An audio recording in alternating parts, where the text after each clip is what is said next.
Good morning. Good morning.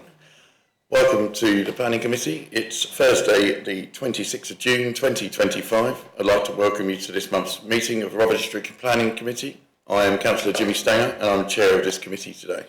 The committee is required to consider applications that are before it today against national and local planning policies. Where these policies appear to conflict with each other, the members are required to use their individual knowledge, experience and judgment to come to a decision for the benefit of the whole of Rother District. It should be noted that the Planning Committee is not a public meeting, but a meeting that the public may attend. Rother District Council has a public speaking scheme which allows members of the public and others to address the committee on a particular application.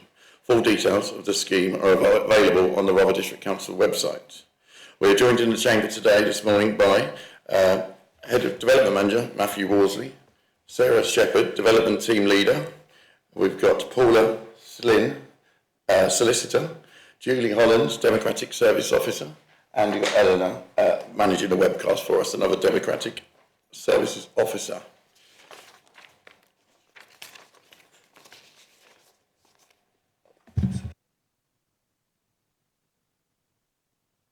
Yeah, I'll announce the other officers as the applications come about. Yeah, thanks. We've also got members joining online that may wish to speak at some point related to their ward. This is a reminder for committee members. I remind members in the chamber to turn their microphones on before speaking and turn them off when they have finished. Have we got the heating? We got the hearing loop replaced yet or not? No, that's fine. We still haven't got the hearing loop.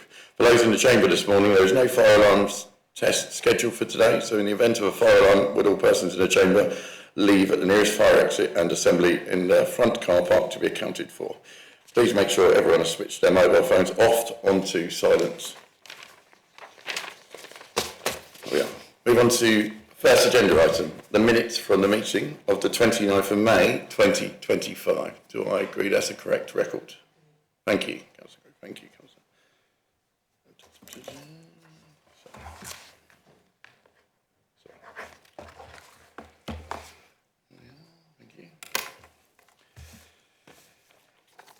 Item 2 on the agenda, apologies for absence. Do we have any apologies?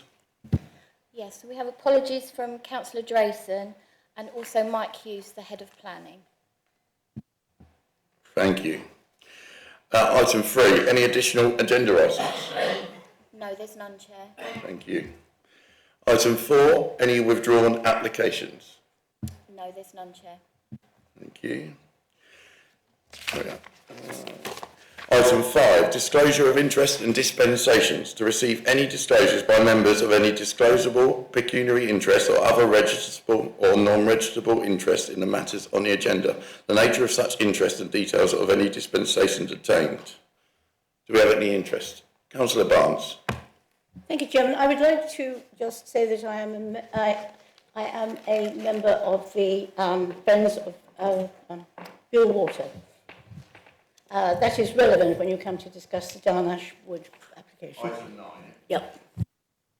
So will you be staying for the application and taking part in it? Yeah, thank you. Thank you, Councillor Barnes.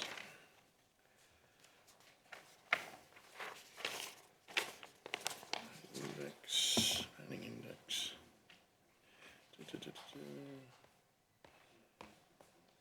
We've got the item 6 is the planning index, so that lists the applications. So we'll move now on to item 7, our first application today.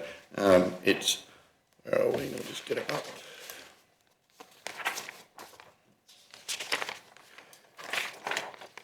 So planning application RR 2023/1721/P, Rosewood Park, land north of Bexhill, outline planning application with all matters reserved except access for the erection of up to 340 residential dwellings, including affordable housing, commercial unit, retail community facility under use under Class EF, public open space, landscaping, sustainable drainage systems, SUDS, and the vehicular access points.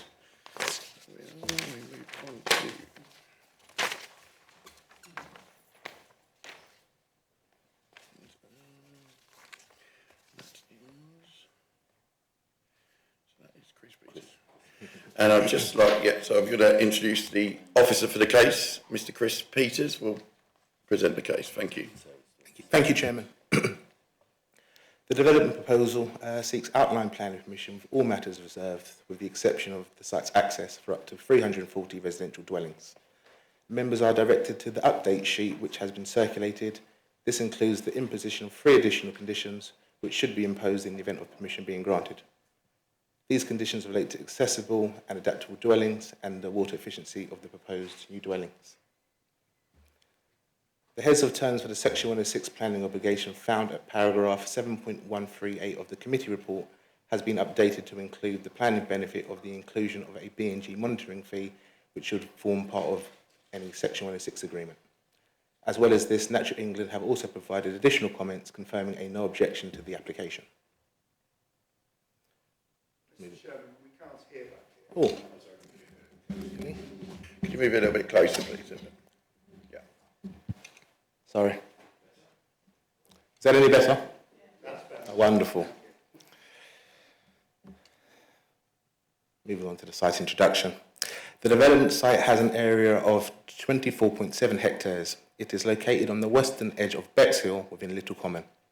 The site presently largely comprises of agricultural fields and is made up of 5 main parcels of land. The site is generally enclosed along all of its boundaries by mature trees and hedgerows. The ancient woodland of Kite's Nest Wood and Wetwood are located along the site's eastern boundary, and Kloof's Caravan Park is located to the north. The site is designated as being within the Pevensey Levels catchment area and is approximately 0.9 kilometres from the Ramsar Special Area of Conservation and SSSI. The Dungeness, Romney Marsh and Rye Bay Special Protection Areas are located approximately 1.8 kilometres away. The existing Rosewood Development Estate, which adjoins the site to the south, comprises of 275 dwellings, which was constructed by Durward Wilson Homes. The site is accessed via Barnhorn Road. Sandhurst Lane runs along the site's western boundary. The site's main access is via Stowe Drive. This access is to serve the majority of the site and the main parcels of the development, which would largely serve 325 dwellings. The site's secondary access is via Luffield Drive, which is to the west of the site, which would serve the remaining 15 dwellings within the lower southern field of the development site. The application site lies outside of, but adjoins the development boundary of Bexhill. It is not a site allocation within the Council's Development and Site Allocations Local Plan. Notwithstanding this, the Council cannot currently demonstrate a 5-year housing land supply. Therefore, its policies relating to housing supply must be considered out of date, which must be weighed in the planning balance. The development proposal would provide a provision of 30% affordable housing, which would equate to 102 residential dwellings. 66 of these units would be social or affordable rent, while the remaining 36 units would be shared ownership. The development proposal would include a community facility / retail use, which is to be centrally located within the development site. The provision of this facility would improve the site's sustainability by locating housing within 800 metres of useful amenities. The development would also provide 2.4 hectares of public open space, formal and informal space, which includes a central focal area and children's play area, as well as a green corridor, or a number of green corridors, The development would also include the provision of a flexibus service for use by local residents with a centrally located pick-up and setting down hub within the site. In addition to this, the provision of an electric vehicle hire club and parking spaces are proposed centrally located within the site in order to promote sustainable modes of travel. The development proposal would include a number of off-site benefits, which include the provision of drop curbs, tactile paving, while a number of new footpaths are to be incorporated into the areas of the public space that link to the existing footpath network. The development proposal's main access is proposed from Stowe Drive, as I mentioned earlier, which presently serves as a footpath. This footpath is proposed to be widened, which will then serve as the main driveway access into the newly formed development site. The newly formed driveway access traverses through the openness of the existing Rosewood Park estate to the west of the existing play area, which serves the Rosewood development, which members will remember seeing during their site visit on Tuesday. However, this serves as an existing public right-of-way, which will be required to be widened in order to form the driveway access. The main access meanders in between the existing attenuation ponds located east and west and will lead into new development. The applicant has a legal agreement with the developer of the existing Rosewood Park scheme, which adjoins the site to the south. This agreement sits outside the remit of this planning application. As part of the early pre-app discussions between the applicant, the council and consultees, a number of access options were considered and alternative accesses other than those shown within the submitted application were discounted. This was as a result of the current accesses respecting the existing constraints of the site, including attenuation basins and existing pylons. Pylons which are seen on the site at present sit on the existing Rosewood site, which would be retained, and the proposed pylons which within the north of the site, which would form the new development site, are to be re-sited underground. The site is considered to be in a remote location. However, as members would have been able to see during their site visit, the site is largely contained by the mature trees and dense hedgerows, which are most effective. The harm of the landscape setting has been considered in the planning balance. The remote access of the site has been deemed to have been satisfactorily mitigated by virtue of the community and retail facilities which are proposed, the bus service and improved internal access provisions, and have been deemed satisfactory also to East Sussex County Council and Active Travel England. The letters of representations and concerns raised by local residents have been considered and taken on board. Officers acknowledged the fact that the development proposal would undoubtedly result in an increase in noticeable activity through the existing Rosewood development site. However, East Sussex County Council and National Highways have deemed the future trip generations to be acceptable. The new access would traverse through the site, the existing Rosewood site. However, this is within the location of the existing footpath. It's harm caused by the widening of the access, which would enable it to be served as the main access to new development, has been weighed in the planning balance. It is also noted that during the construction phase, the development would likely to cause an increase in noise and disturbance from the development site. However, this is to be expected during the construction phase of any development. The statutory consultees, inclusive of East Sussex County Council, Highways, National Highways, Natural England, the County Ecologist, Active Travel England, and the LLFA and the Environment Agency all raised no objection to the development proposal. Officers acknowledged that the development proposal would result in some harm by reason of the erosion of the countryside, which would result in a loss of its intrinsic character and beauty, which carries weight against the proposal. This harm has been appropriately considered in the planning balance, where the contained nature of the site and the dense mature trees and hedgerows help contain the site from wider views, as well as the proposed landscape measures indicative layout of the proposed developable areas. The provision of a fully policy-compliant affordable housing offer is a significant benefit of the development proposal. There is a significant need for affordable housing within the district, with approximately 1,400 applicants currently on the council's housing register, with over 600 currently living or working in Bexhill. The council's 2024 Housing and Economic Development Needs Assessment estimates that 325 affordable homes are needed per annum in Rother to meet pre-existing need that arising from newly informed households. However, delivery in recent years has been well below this. Additionally, there are 230 homeless households currently being accommodated by the council in temporary accommodation, and this figure has grown in recent years. An important route out of temporary accommodation is through the delivery of new affordable rented homes. The development proposal will include a number of significant planning benefits, which include a new commercial retail unit, new dedicated bus service, a new electric car club, new play areas, which will be dedicated to children and young people, surface water drainage improvements, and new landscaped areas. The planning benefits of the proposal, taken together, are considered to be significant in accordance with paragraph 11D of the NPPF. Officers consider that the adverse impacts of granting planning permission would not significantly and demonstrably outweigh the benefits when it's assessed against the NPPF as a whole, having particular regard to key policies for directing development to sustainable locations, making effective use of land, securing well-designed places, and providing affordable homes. The benefits of the development proposal by far outweigh the limited negatives, and therefore members are directed to approve this planning application in accordance with the recommendations within the Officers Committee report. The grant outline planning permission delegated to the head of planning in order to allow for the finalisation of conditions and completion of the Section 106 obligation to secure the planning benefits as outlined within the recommendations of the committee report. Thank you, Chairman. Thank you, Chris. Thank you very much. And yeah, I didn't mention the recommendation of the report. His recommendation is to be resolved to grant outline planning permission delegated to the head of planning to allow the completion of the section 106 obligation to secure. So I missed that at the beginning, sorry. We'll move on now to the public speakers. So we've got against the application, we've got Sasha Baldock. There we are. If you'd like to come forward to the mic and just get yourself comfortable, let me know when you're ready.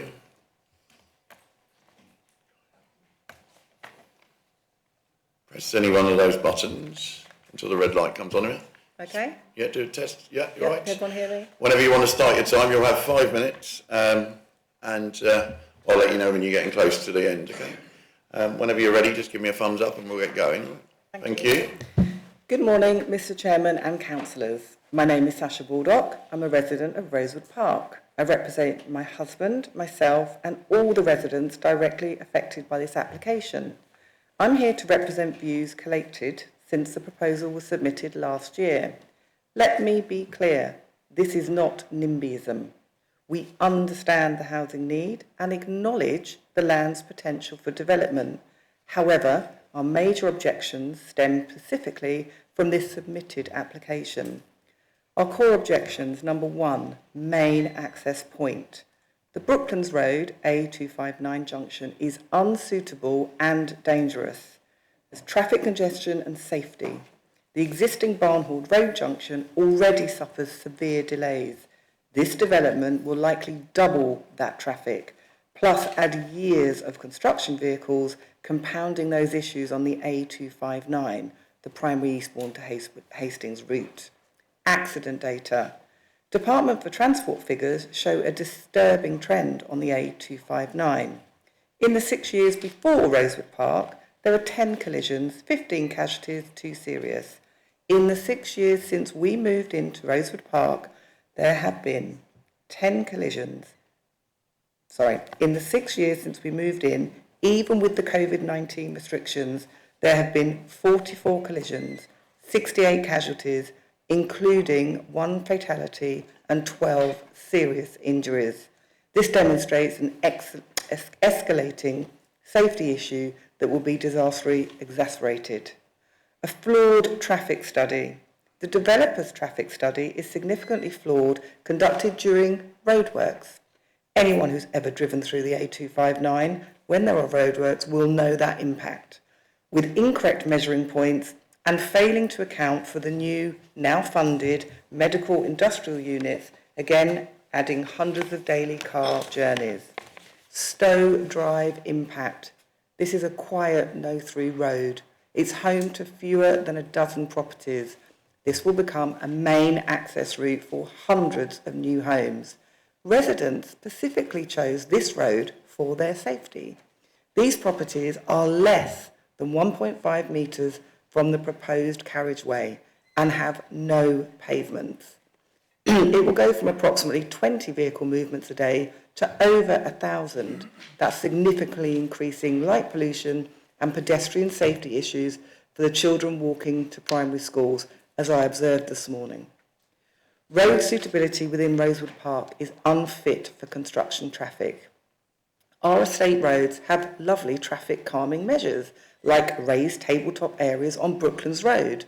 That will be the proposed construction route. Our measures were installed after construction because they are unsuitable for HGVs. The roads have narrow 90-degree bends. A large vehicle breakdown would block all access for residents and emergency services, and this did actually happen earlier this year.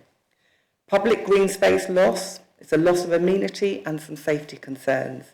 The plans include a large road cutting directly across our main public green space from Stowe Drive. It's entirely destroying its amenity value and passing right next to the children's play area.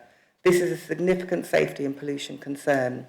This green space was a key factor in Rosewood Park's original planning permission, RP 2012-1978/P, and it comprises over 2/3 of our accessible amenity space.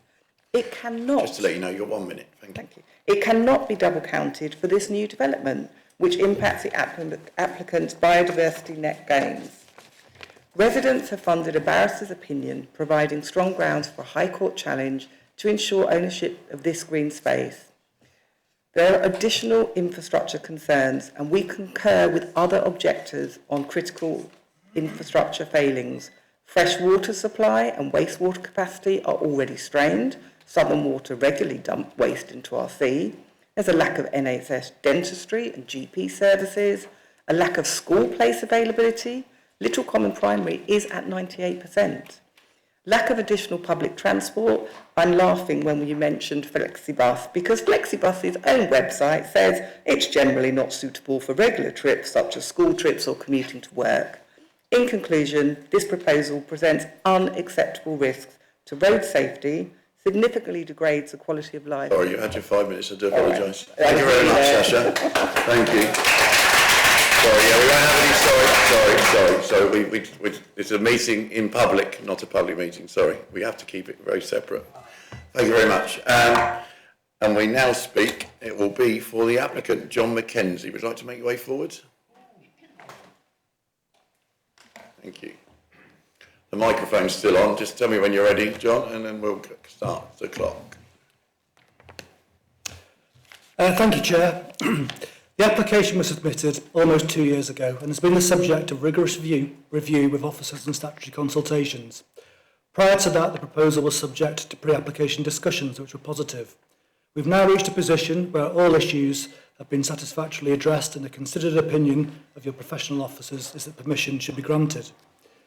This proposal responds to an urgent need for this authority to release additional land for housing in order to address a significant shortfall in the land supply position. In terms of the scale of this shortfall, the undersupply is over 2,600 dwellings below the minimum 5-year requirement. That's over 2,600 households whose needs remain unmet, households to whom this authority has a responsibility. The officer report confirms a serious shortfall in affordable housing, with 1,400 households on the register, over 600 of them needing homes specifically in Bexhill. It's well publicised that temporary accommodation needs in Rother are spiralling, at great expense to the council, and with very real consequences for local people that are without a home. The scheme will deliver 102 affordable homes, including 66 for affordable or social rent, helping to address this issue. In terms of the principle of development, this is a logical, well-contained site on the edge of Bexhill, which is by far the most sustainable settlement in Rother, where the development plan focuses the majority of growth. Whilst the site is outside the settlement boundary of the adopted plan, this is out of date and needs to flex significantly to accommodate local housing needs. Your officers firmly conclude that the principle of development is acceptable in the context of the development plan and other material considerations. The site forms part of the West Bexhill potential growth area in the emerging plan, and the proposal accords with the vision for growth and development in Bexhill. The Council's own evidence base, which underpins the emerging plan, also supports this pattern of growth. Put plainly, Bexhill needs to grow to accommodate current housing needs, and this proposal aligns with the Council's emerging strategy sustainably. In terms of the scheme, the proposal provides a framework for a high-quality housing development incorporating extensive public open space and new recreational facilities. The quantity of green space delivered exceeds the policy requirement by well over 5 hectares, meaning this proposal delivers significantly more open space for local residents than would be expected by policy. 49% of the site will be publicly accessible open space, offering significantly greater recreational opportunities than are currently possible. As well as much needed housing, a retail community facility will be delivered serving the local area. Pedestrian, cycle and public transport improvements, along with an EV car club, also form part of the benefits. The access to the site is through Rosewood Park. As is made clear by your officers, the open space that the access crosses, including the play area, will remain accessible to existing residents. Importantly, the limited reduction in open space that arises is more than compensated by the significant over-provision of open space within the proposed development.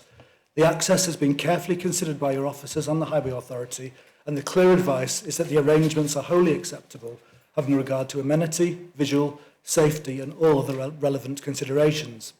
In terms of the rights to form this access, the position of the applicant is that the access is absolutely deliverable without impediment. In any event, this is a legal rather than a planning matter. Just briefly in response to the points raised by the previous speaker, I just note the Highways Authority and Highways England are content that the development can safely be accommodated without unacceptable impact on the local highway network. It's also agreed by officers and all relevant consultees that development will not have an unacceptable impact on local infrastructure, and this includes school, healthcare, public transport, drainage and water supplies. Any capacity issues are mitigated through the development package. Turning to planning balance, the NPPF tilted balance is engaged. Permission should therefore be granted unless any adverse impacts of doing so would significantly and demonstrably outweigh the benefits. This is the test for determining this application. And in this context, all technical issues have been addressed, and there are no unacceptable harms that arise. Whilst a degree of landscape harm is acknowledged, this is limited and capable of being mitigated to an acceptable level. There are, however, substantial benefits, including new homes, including 30% affordable housing, helping to address an acute local need and ease pressure on the local register, a new retail community facility, extensive new areas of publicly accessible open space, 30 seconds. net biodiversity gains and economic benefits, including silver receipts of about 1.4 million, council tax receipts of approximately 6.7 million and new homes bonus payments of 1.7 million, all aiding the socio-economic prosperity of the district. Any harm is extremely limited, whereas the benefits are substantial. I agree with your officers, the balance is tipped firmly in favour of a grant of permission, and I respectfully urge you to follow the recommendation and approve the application. Thank you, Chair. Thank you. Thank you. Yeah, that was within 5 seconds to go. Thank you very much. We'll now move to the ward member. As our planning committee member, so I'm here as planning committee today, and so we've got Connor Winter, is my colleague from St Mark's ward. Thank you, Chair. I'm speaking not to... Right, are we back in the room? Right, very good. Start the clock again, please. I'm not speaking today simply in objection to this application, but in utter frustration that you are once again being asked to approve large-scale development without the infrastructure, without the services, and without the delivery guarantees that the people of Bexhill were promised and are still waiting for. This is not about stopping homes, it's about stopping a pattern of overdevelopment, under-delivery, and avoidable harm to our town and its residents. The proposal before you is not an isolated scheme, it's an extension of the already completed Rosewood Park, a development that came with its own promises of a school, jobs, and healthcare. Years later, the school is gone, the shops never came, and the GP surgery is unbuilt, and now similar developers want to double the size of the community. The original Rosewood Park development promoted a new school as a key benefit. It was central to the planning decision, but it never came. The land was quietly repurposed for a care home, a complete reversal of the original vision. Parents bought homes expecting local education, the children are now being bussed out of town. Retail space and jobs were part of the pitch, reduce car dependency, create walkable communities. Instead, we were told these units are now not commercially viable. We cannot allow developers to treat promises as optional extras. A medical centre was approved in 2023, today not one brick has been laid. Surgeries are full, GPs are overwhelmed, yet here we are discussing hundreds more residents without the health services to support them. Rosewood Park was sold to residents as adjacent to open green space, Chair. It is now the proposed gateway for 340 new homes. It is now proposed to widen simply a footpath to become a main road for 325 homes. We are not just adding traffic, we're tearing up a promised parkland and community piece for a busy through route. You cannot sell people a lifestyle with green open space and quiet roads only to tear it up to funnel traffic through. That's deception, not development. This land is outside the development boundary, it's not allocated in the local plan, and it has no strategic planning justification. Officers even acknowledge this, but cite the 5-year housing supply shortfall as their reason to recommend approval. This sets a dangerous precedent. It's opportunistic urban sprawl, not planned growth. How does this meet the test of paragraph 11 of the NPPF when the site is unallocated, not suitably located, and based on the false premise of infrastructure delivery?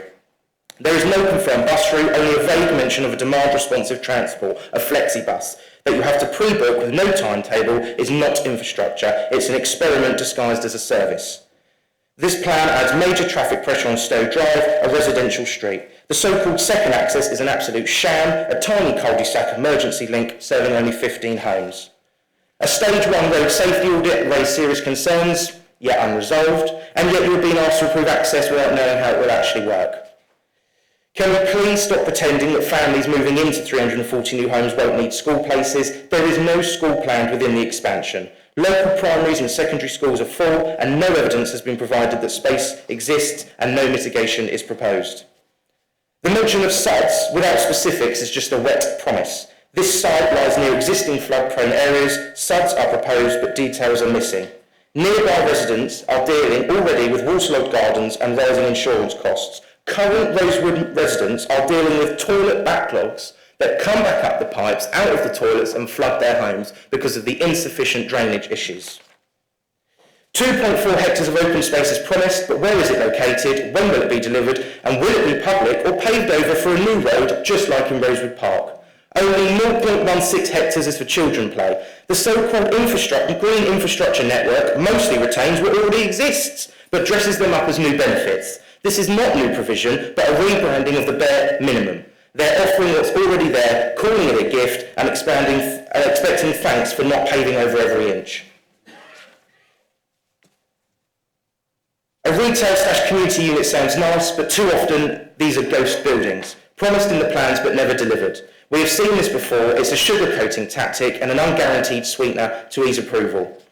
My closing statement, Mr. Chair, is this is not planning, this is not limited negatives, this is gambling with the future of Bexhill, and the stakes are far too high. You are being asked to approve yet another housing estate with no school, no surgery, no bus, no shop and no certainty, just vague intentions and recycled promises from a developer who hasn't finished what they already started.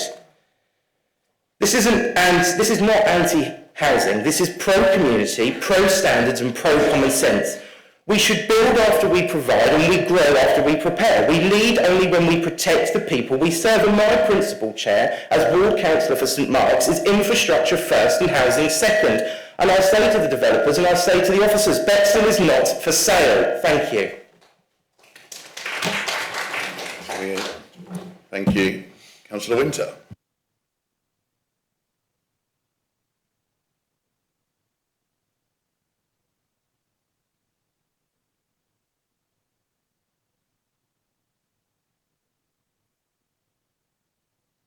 There we are, thank you. So now we have questions for the committee members to officers. So anyone have any questions for Chris Peters or other officers here present regarding this application? Sue Brozier. Just a quick one about the about double counting that was mentioned on green spaces. Is there double counting, or is it the biodiversity net gain, etc., being double counted? I will clarify. If I understand your question correctly, doesn't appear to be any double counting, in fact. You're referring to the BNG? Is that what you're referring to? No, there isn't any double counting. There are provisions which are outlined within the committee report which highlights which areas the developer proposes to put forward as public and private amenity space for the local residents. Obviously, this application is in outline format. What's before you today is the access arrangements. We have indicative site layout plans, which gives an indication of how the site is to be used. But with the information that has been put in front of us is being to be appropriate and acceptable. Could I follow up with another question? It's about the flexibus, which I think is a superb idea, especially in the rural areas, and it seems to work very well in the rural areas because it only works where you've got no bus route. And it's an experimental thing at the moment, so I'm not sure how we can rely on it in a planning application for sustainable transport if it's an experimental and it's got an end point. Would that be East Sussex? Put that as an acceptable sustainable travel? Or?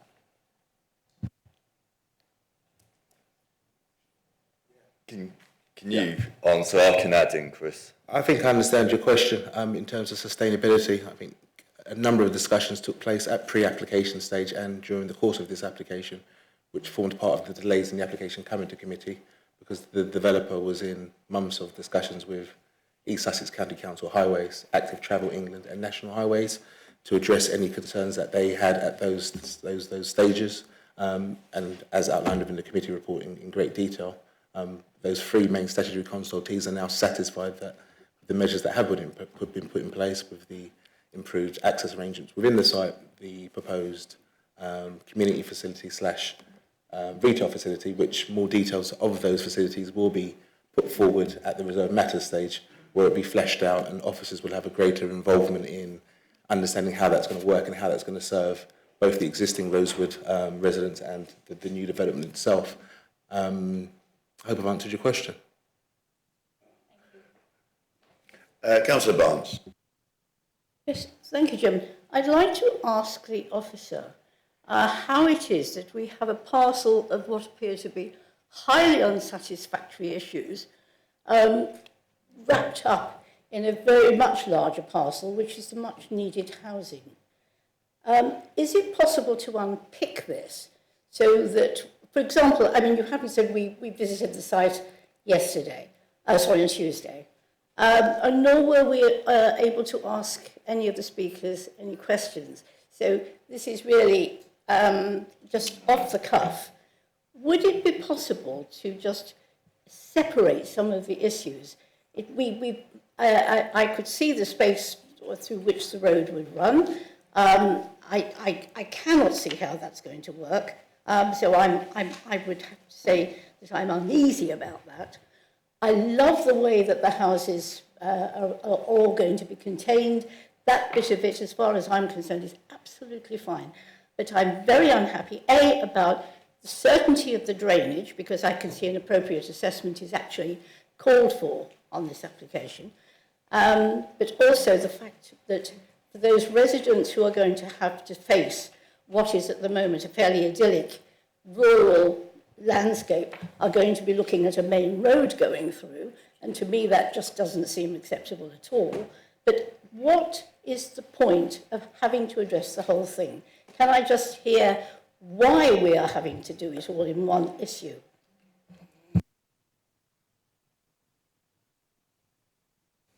Just to clarify which area of land, so you've got... Thank you, Councillor, for your comments, questions. Can you just clarify, you mentioned a specific area of land that there was concern over. Are you saying there's part of the site that you feel you've got a particular concern over? Is it that the existing open space? Thank you, Matt. Well, I mean, I'm not happy about the access of the A259. That's always been an issue. I'm not happy about that. But if we went further on and we looked at how the road is going to come in, particularly by the children's playground, there is a huge circle and the road is, as I understand it, going to run straight across the middle of that. Is that right? Correct. Correct. And from then on, it runs into the huge field, which is where the 340 houses are going to go. Right. So that's immediately going to mean a huge change in fumes, in traffic, in everything else. Is that the most sensible place to be running the road? Right, thank you. I think if I can pass back to Chris and he can explain perhaps the process that the developer and we have been through with pre-application discussions, exploration of other options.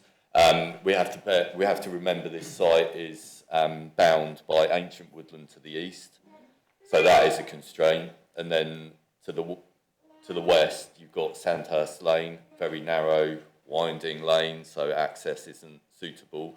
And we hear the concerns over the proposed access, but this is what we officers consider to be the most suitable.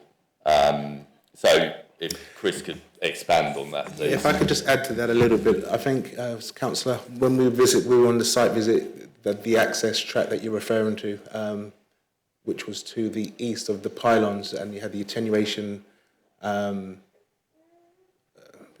ponds either side. It's that access which is proposed to be widened, which would go through as part of those measures. Obviously, additional sort of landscaping and paving would take place. Discussions took place, as Matthew sort of alluded to a moment ago, at pre-app stage, which the applicant put forward a number of different access routes, but due to the site constraints, the attenuation ponds, the pylons, the ancient woodland, these were all discounted. They were considered to be more harmful than the proposed route that's in front of us. But most importantly, the technical matters in terms of how it would be implemented, National Highways and, more importantly, East Sussex County Council Highways did very thorough assessments of the appropriateness of these accesses. And obviously, it's heavily relied on their specialist advice and guidance, which lead officers, because they are our technical specialists who have advised that the access routes are appropriate and acceptable. And the information that was presented to me gave me no reason to consider that to be to the contrary. So on that basis, all previous concerns by County Council, Active Travel England and National Highways, they've confirmed that they are satisfied with the development proposal, hence the position we are now in, that the application be recommended for approval. And just one last point, I think County Council said the information in front of them, they have no grounds to justify a refusal. So I think if we found ourselves refusing on such grounds, that would be very difficult to defend an appeal when our specialists and technical advisors have said that the access routes and the information that's been presented to them is acceptable.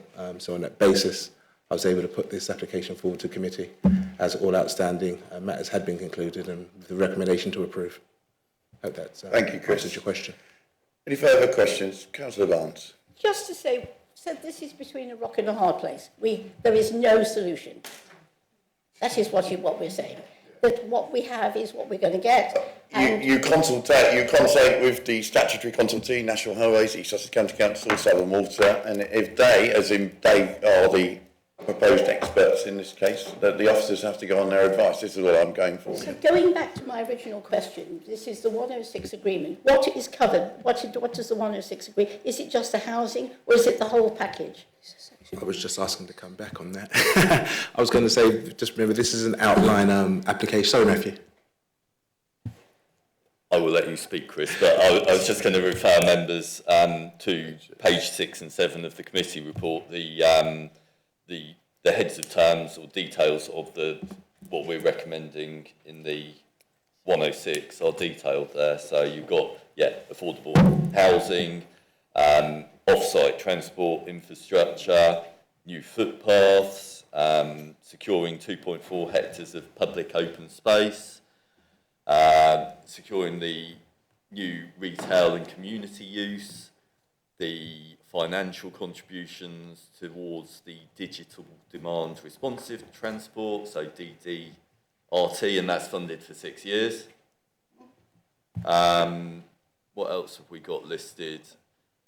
57,000 on the flexibus service, travel plan, auditing fee, the electric vehicle hire car club, local employment and skills plan to promote construction workers, training, and then, self and custom build, plots, service plots.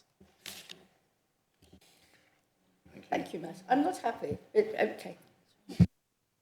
Yeah, just to remind members, this is an outline planning, so this is the principle of development. So this is just the principle, the details, the design, the layout, it's all got to come, but this is just the principle of development with access. For access. Sorry, Chair. Sorry, and Councillor Mear first, thanks. Yes. Highways have said that the access down Stowe Drive and the other road is acceptable from a highways point of view. But what I'm concerned about is the effect on the amenity of the existing residents. And I think that's something which we can consider. I'm not saying I've made up my mind, and in a sense it doesn't matter whether I do or I don't, because I can't vote.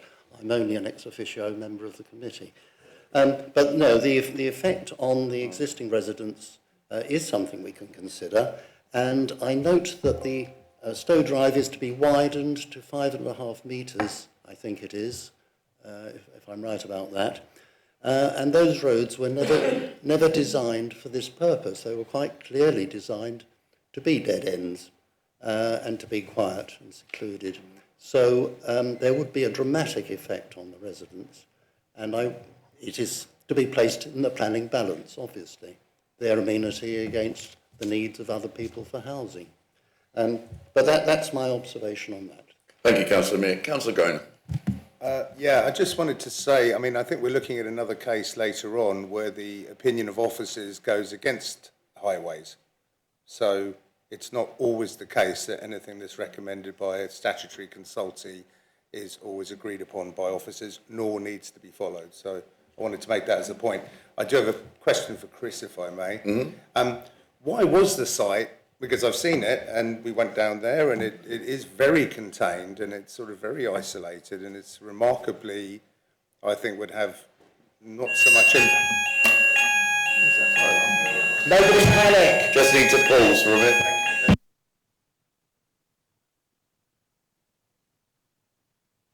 Back to you. Question for the officer. Tim Groner, where was you? Thank you. I was over here. Here I am. Back again.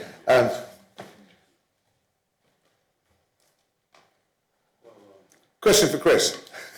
Sorry, I've just given you time to finish with Mr. Worsley. So, big question. Why was this parcel of land, which is such a, wonderful, contained, beautiful piece of land, why was it actually excluded from the development boundary?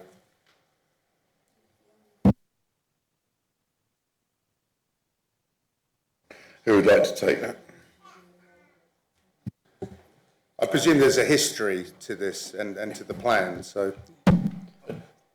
Thank you, councillor. So, why wasn't it included, within the development and site allocation? Yeah, I believe it wasn't in the plan and it's outside of the development boundary. If that's correct. Correct. So, the development and site allocations plan was adopted in 2019.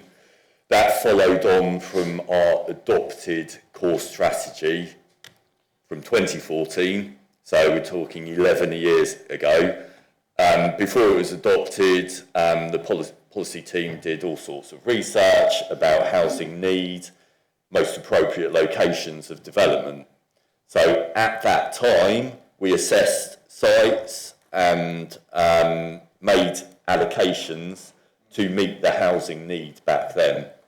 So in the core strategy, it sets out, was it 3,100?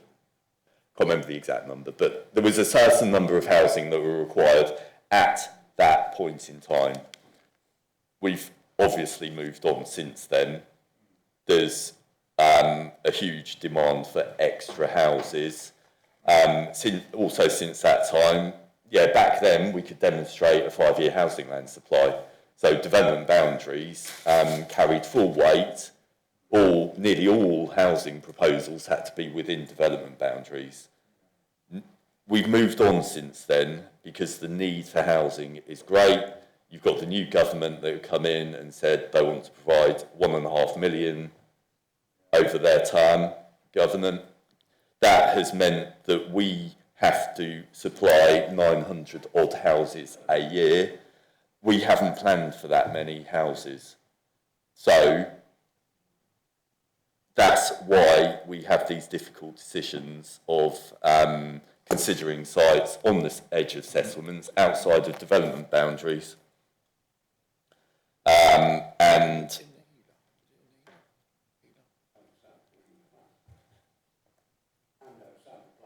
outside, so it's not an allocated site, therefore it's outside of the development boundary. But in recent years, we've been in this situation before, where we have to balance the positives against the negatives. And it's going back to the national policy test in paragraph 11D. And I mean, it's set out in the report, in how Chris has presented it, that there aren't any reasons under paragraph 11D1 to refuse this. Therefore, we are looking at the tilted balance, whereby we have to think, right, are there any negatives that significantly and demonstrably outweigh the positives? I hope that explains. That explains very well, Matthew. Thank you. Thank you. I just have one more question for Chris. There's reference there to on the 160 the social or affordable housing. There's a certain percentage of social housing or affordable. But they're very different, aren't they? I think 106. It's 106. Okay, dyslexic. Apologies. Yeah, so it says, I see Social or affordable. 65% affordable or social rent.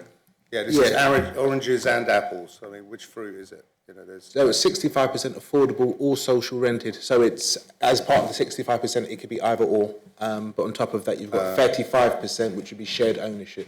Okay, but all of this could be subject in future to some sort of feasibility or viability. But no, it's part of the legal agreement, which is going to be, if this application is granted today, the Section 106 agreement which the applicant and the council enter into, which would secure that. So moving forward, if they were to try to renege on that, they would need to apply for a variation or submit a revised application. Or a viability assessment. It would need a new application. If they're going down the viability route, I believe a new application would be required. Okay. The applicant has agreed to provide a full policy compliant scheme of 30% affordable housing. Okay. At no point during pre-app discussions or during the course of this application has the applicant or development said that the scheme wouldn't be viable to be put forward, and they've always maintained that they would be providing the full 30% affordable housing. Okay, thank you. Mary Barnes and then Holly Gray. Right, Chairman, going back to the road issue again. The objector said... Could you speak close? Because the people at the back are struggling to hear. Right. So the objector told us that there have been 44 collisions and 1 fatality. And the applicant declared that all issues seem to be satisfactorily addressed and safely accommodated. We have apparently agreed with all that. Could I hear from Rother what it is that they could do if we give this outline planning permission today? How we can actually make that road safer?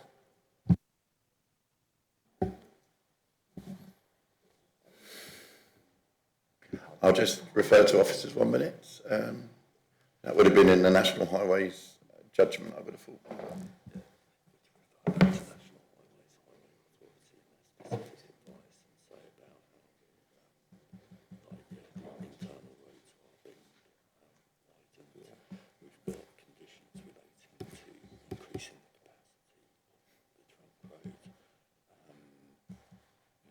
I just got a advice note from our legal solicitor. Yeah. If there was a subsequent application to amend the affordable housing substantially, they would have to come back to the planning committee for approval. So just to reassure members that if there was any change in direction in the future, they would have to come back. Thanks. Thank you for your question, Councillor. As you're aware, National Highways and the Highway Authority at the County Council have been consulted on this, been consulted throughout the application. They did initially raise concerns with this proposal, required the applicant to do more work. You will note within the report, highway safety is discussed in terms of the access and the wider road network, about capacity.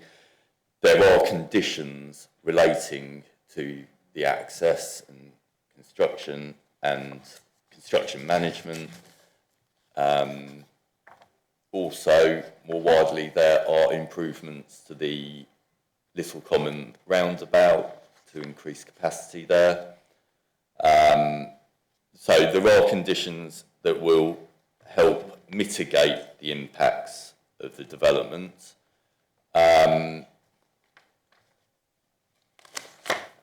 Have you got anything to add, Chris?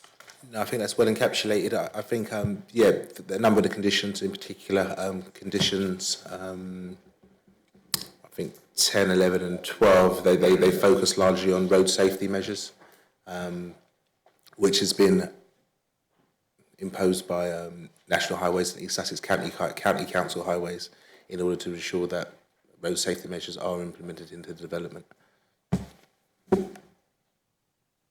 Thank you, Chris. Just refer to condition 10 and 11. It says that no dwellings or no development above 170 can permit without additional measures on the A259. 12 is highways related as well. For members to read, it's on the report pack. Thank you. Page 48. There we are. So we're now on to... Thank you, Chair. Does Mary want to... Only, thank you very much, Chairman. I'm sorry, Polly. Only that the Little Common roundabout is not, I think, the crux of the issue. The issue is actually where the road turns off onto the estate. From what I remember, there was a little access road that runs to the side that was deemed to be not really suitable 6 years ago. I'm sure it's a lot less suitable now. I am still wondering how it is that our conditions are going. I don't know what the conditions are. We refer to the conditions and how they're going to be implemented. But I still want to know what those conditions will be. What will mean that those people who live at the moment in an idyllic situation and are going to have that situation made absolutely, or as far as I can see, untenable, how we are going to make it better for them. And that is really what I'm after. I'm not a highly technical person. I just don't want to see this going through on the nod, because somehow or another we've all been sort of smarmed into some sort of agreement that somehow it's going to be all right. I want to know that it's going to be all right. Thank you, Councillor Barnes. The question there. Thank you, Councillor. Yeah, so you want a bit more information about the existing Rosewood estate, what parts will remain the same, what will change. Have you got a bit more information on that, Chris? So from the A259, you've got the junction, turn off. I'm not aware any proposals are detailed for widening that first section. It's when you get further north, isn't it, that between the existing estate and the open space, that's where we'll Correct. That's improvements. Where the improvements Could you will just be taking detail place. that, please?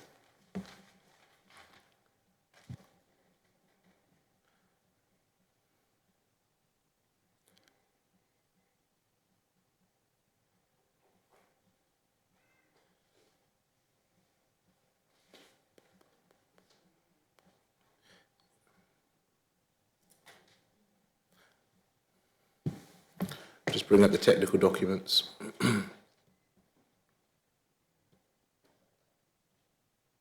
Is it possible to put a plan get the showing plan the actually road there, the site network plan. on the screen?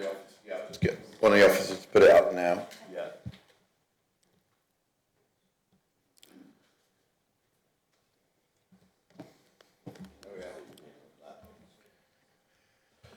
Sorry, just bear with us a minute. So within the presentation, we're just bringing that up again. There was a plan to do with the two road accesses that hopefully we can zoom in on.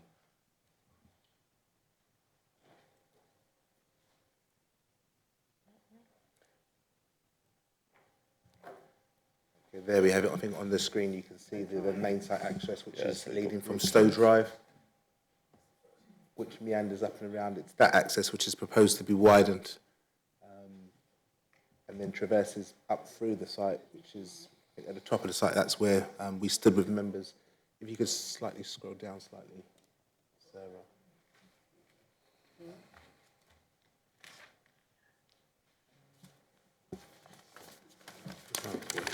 Can we zoom out from that a bit, please? Sorry? Yeah, we just need to. Section in there. Up a bit.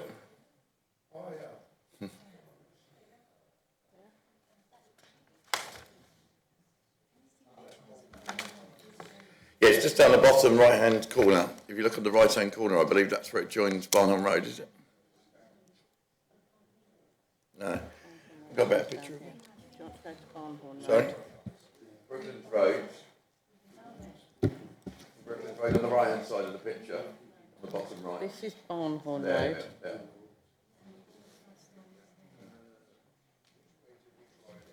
So the way we came in on the bus the other day. Is that the red route? That's the red route, yeah. We came in, yeah.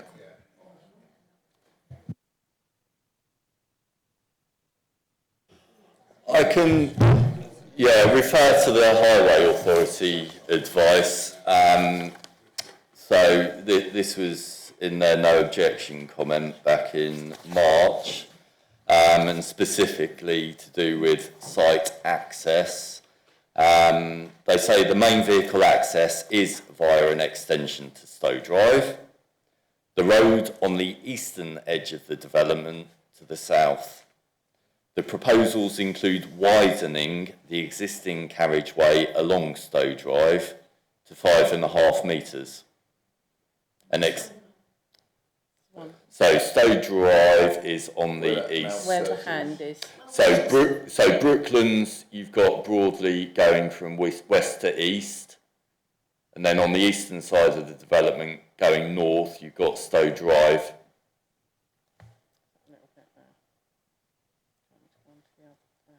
Yeah, go on. If we show the access plan. So west to east is Brooklands Road, where the cursor is, and then once you get at the eastern end, that's Stowe Drive. So that's what's proposed to be widened 5.5 metres. And that's the new access road in the black line. Yeah, so so it goes northwards, and then then it turns towards the west, goes along the southern edge of the open space that we stood in on Tuesday, and then goes diagonally towards the power lines. Can I just ask a question at this point? What traffic calming measures will go in on that? Turn their phone off, please. Thank you. So what was it? Traffic calming measures? Let's just repeat it. Yeah. You said Is it possible to make certain that we don't have speeding, that we have something that will just maybe put a little bit of road narrowing so that it makes it easy? Anything we can think of to stop people going along there at 70.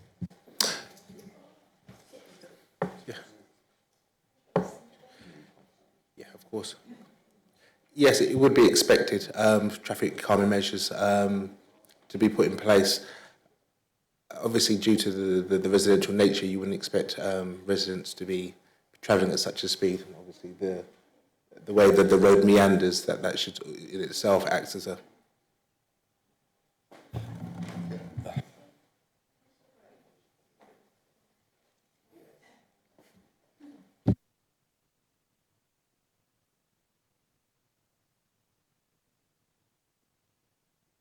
So, thank you. Traffic calming. So, again, I'll refer you back to the report. In the recommended conditions, we've got condition 16, which says new estate roads shall be designed and constructed to a standard approved by the planning authority in conjunction with Highways Authority. So, we haven't got those traffic calming details at the moment, but they can be secured under the condition. At a future stage, we could, even add in wording to do with traffic calming, if you want that specifically included. Thank you, Councillor Barnes. Councillor Gray now, thank you. Thank you, Chair. Following on from Councillor Mary Barnes, I think the only way to make it safer is to reduce the number of cars. But in this case, sadly, we are adding at least 340 cars, if not half as much again, which is a huge worry. I note on page 17 that you're saying you want to encourage pedestrianisation and cycling. Sorry, I want to ask Chris this. Move it a little bit Okay, are we allowed to? I think they're struggling back. Just trying to, I think he's just clarifying something. You want me to repeat it? Yeah. I'm saying the only way to make roads safer is to reduce the number of cars. But in this case, we are massively increasing it. 340 homes means at least 340 extra cars. I note from the report that they're wanting to encourage cycling and public transport. But I've looked at the East Sussex Local Cycling Walking Implementation Plan, which has a map of all the cycle routes, and none of them connect with this area. So what I'm asking, Chris, is it's okay to encourage cycling on the site, but if you want to discourage people from having cars, you need to have a very reliable bus service and a proper cycling route, at least linking with Couden Station and the local schools. And at the moment, we don't have that. Thank you very much, Councillor. One of the key considerations as part of this application was a quite large emphasis on reducing the reliance on motor vehicles, including walking and cycling throughout the site, which the applicant has worked quite well with the council in conjunction with Active Travel England and National Highways to improve sort of accessibility elements throughout the site. Councillor? The internal access arrangements obviously were to be considered as part of the reserve matters application, but obviously as part of this application there's been a number of improvements to the existing public footpaths and a number of contributions to several other of the footpaths which are outside of this site, which would be implemented by East Sussex County Council Highways. In addition to that, there will be an electric car club which will be centrally located within the site, which would encourage less reliance on car ownership for those of individuals who don't necessarily have to use a car as frequently, wouldn't have to own one. They could hire these vehicles on an ad hoc basis, which would reduce car ownership. Thank you, Mr. Peters. Yeah, just going to Development Manager Matthew, just going to add some bits. Yeah, thank you, Chris. Just to add in, again, if I can refer you to the report, we have got a condition, suggested condition, securing a travel plan. Like Chris said, we have worked with the developer from the start to, and in line with, you know, our design team leader has been involved with this, working in conjunction with the Building for Healthy Life document, which, you know, has a real focus on cycling and walking. So, yeah, there are links to the east, footpath links, as well as to the south, but there are, yeah, it's been mapped out in terms of distances to Little Common and the shops and the school, and you've got walking times detailed in the report. That will be included within the travel plan, and the focus, it really is on cycling, walking, so we'll make sure there are cycle stores secured by condition. Details of that would be at the reserve matters stage. And then on top of that, sorry, just to finish off, there are all the sustainable travel options that are proposed as part of this. So the Flexibus contribution, the electric car club. Can I just add, thank you, Matt. It's very good to encourage cycling on the site. My point is, it's not connected once you're off the site. I'm a very keen cyclist. I would never cycle along Barnhorn Road. It's just not safe. So what I'm saying is we need to have a connection, a proper cycle route, connecting that with, as I said earlier, at least Couden Beach Station and the local school. If not, people are just going to use their cars once they're off the site.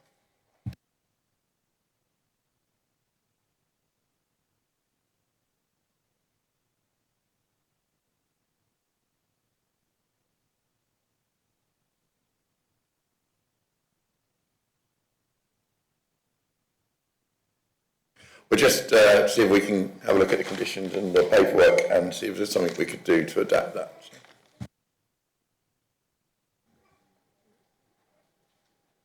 We'll come back to you and we'll move on.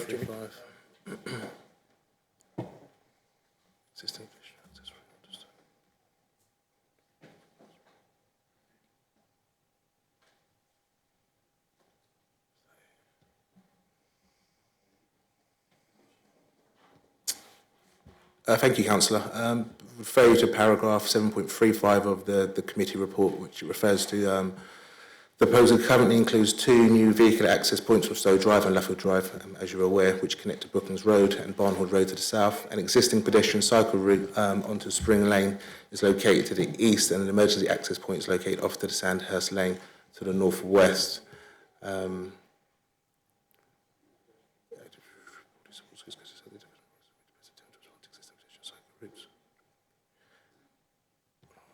Cycle links for the middle of the site. Yeah. And 7.42 of the report relates to the site access. The internal road layout will be confirmed at any subsequent reserve matters stage. However, the applicant has provided a development framework plan which confirms that the development will provide direct, lit and suitably surfaced for all weather conditions pedestrian cycle links through the middle of the site, with a focus on reducing journey times for residents walking and cycling to the services and facilities to the south. So just to clarify, the links to the east to Cowdrey Park Road and to the south, they will be for cycles as well as walking. Yeah, so as well as connection to the west to Sandhurst Lane. Yeah, and you've got a public footpath going off to the west. I'm not sure if that's going to be upgraded to a cycleway. To the west, to the west of Sandhurst Lane. Anyway, to the east, where people will be accessing the surfaces, Little Common, the school, they will have that option to travel along there, walking or cycling, and not have to go to the south onto Barnhorn Road. Okay. Thank you. Yeah, can we have Tony Ganley? You still got a question, Tony Ganley? Sorry about the delay. So I'll put you down on the list. Vicky next. Thank you. I've forgotten what I was going to ask. Sorry. For the sake of the public, could an officer explain the difference to us between socially rented housing and affordable housing? Thank you.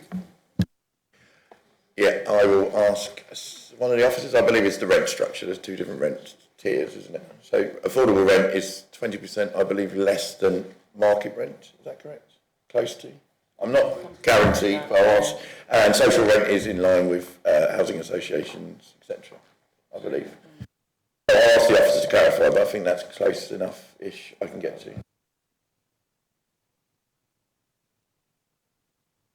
I mean, we'd just say yes, both of them are classed as affordable, but there is a variation in the percentage discounted as to whether it's operated by a housing association or some other form of a private housing association. So they reduce, as you say, there is a 20% difference. I think Matt's just trying to look it up for you for the exact difference. Yeah, they're both discounted and regarded as affordable housing options, but one, as you say, has a greater discount than the other. So I'm just getting some clarification of the exact MPPF. I think we're close to what we've already said, but yeah, from the national MPPF National Planning Policy Framework, social rent is generally set at around 50% of market rent. This is from the area, and affordable rent is set at 80% of local market rents. The first one is generally set around 50% of market rent. Yeah, this is what it says, and there's no set thing, but generally, and then affordable is in affordable housing by or so rented, but it's 80% of the local average, I believe. So.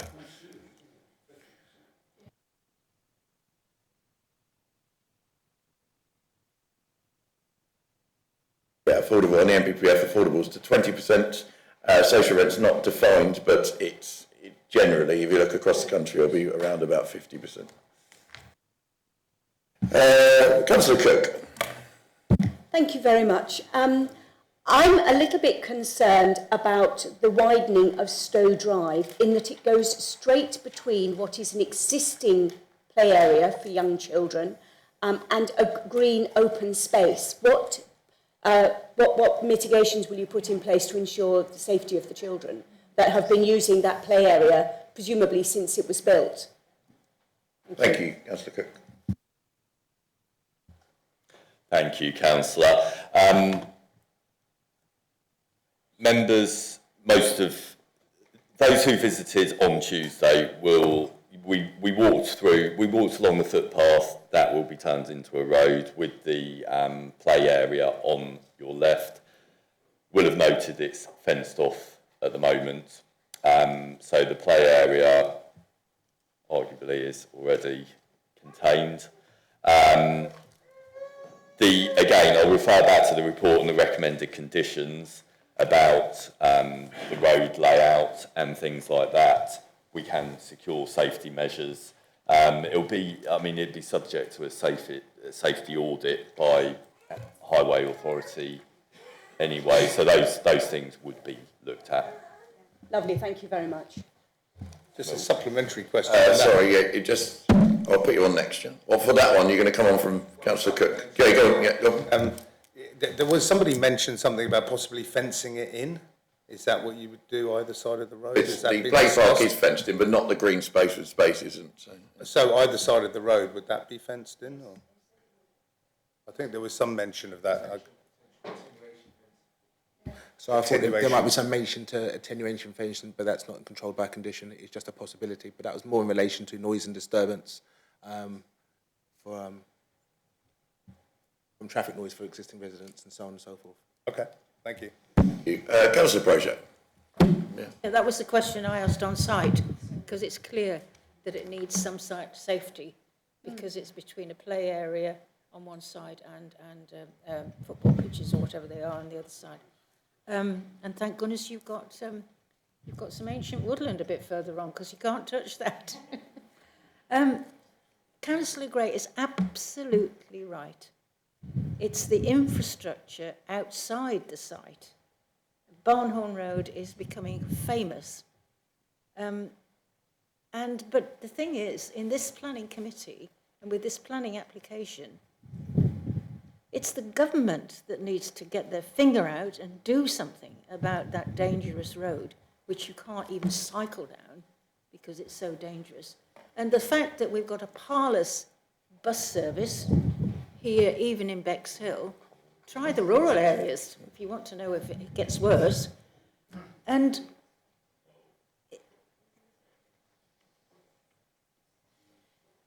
okay, and it's a bigger problem that we've got here with cycle routes, and we've just been given a cycle route for Bexhill, which is a nonsense as well. So we've got the county council and we've got the government who need to really get their finger out and do something about Barnhorn Road, because it's existing problems.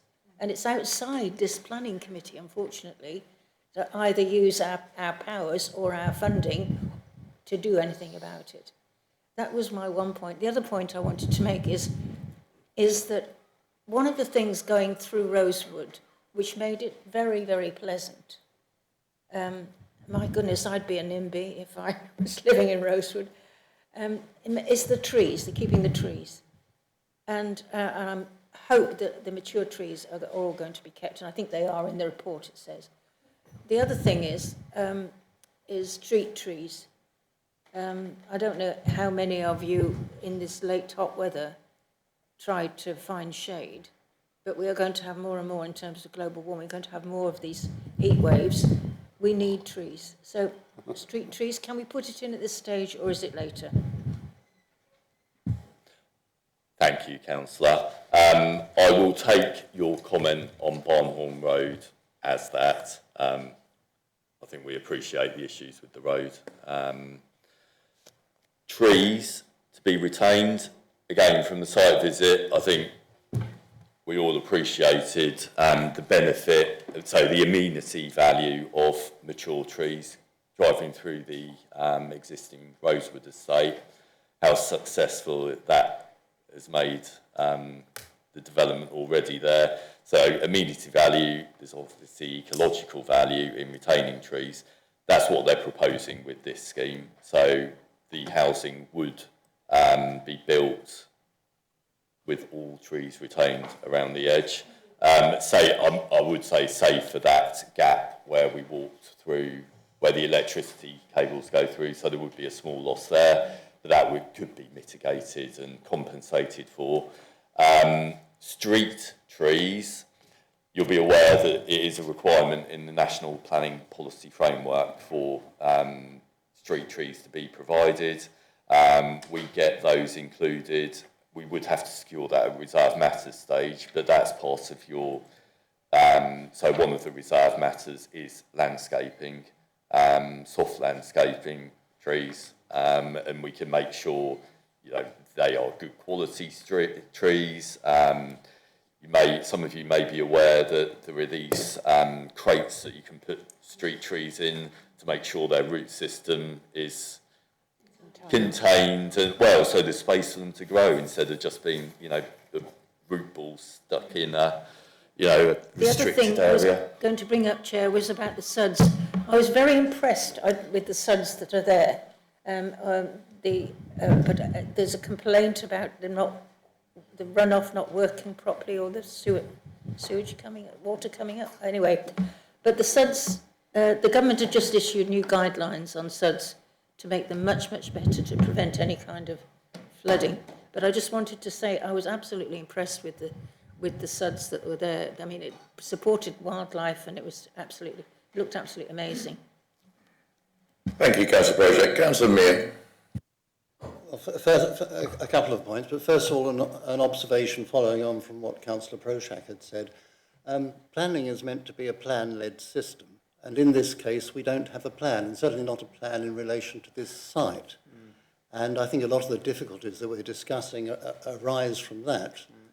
Really, it should have been allocated in accordance with all the other authorities, in accordance with at least a regional plan for transport and so on. Who knows, one day we'll get an elected mayor, and the elected mayor will have responsibility for some of those things, and maybe it will happen.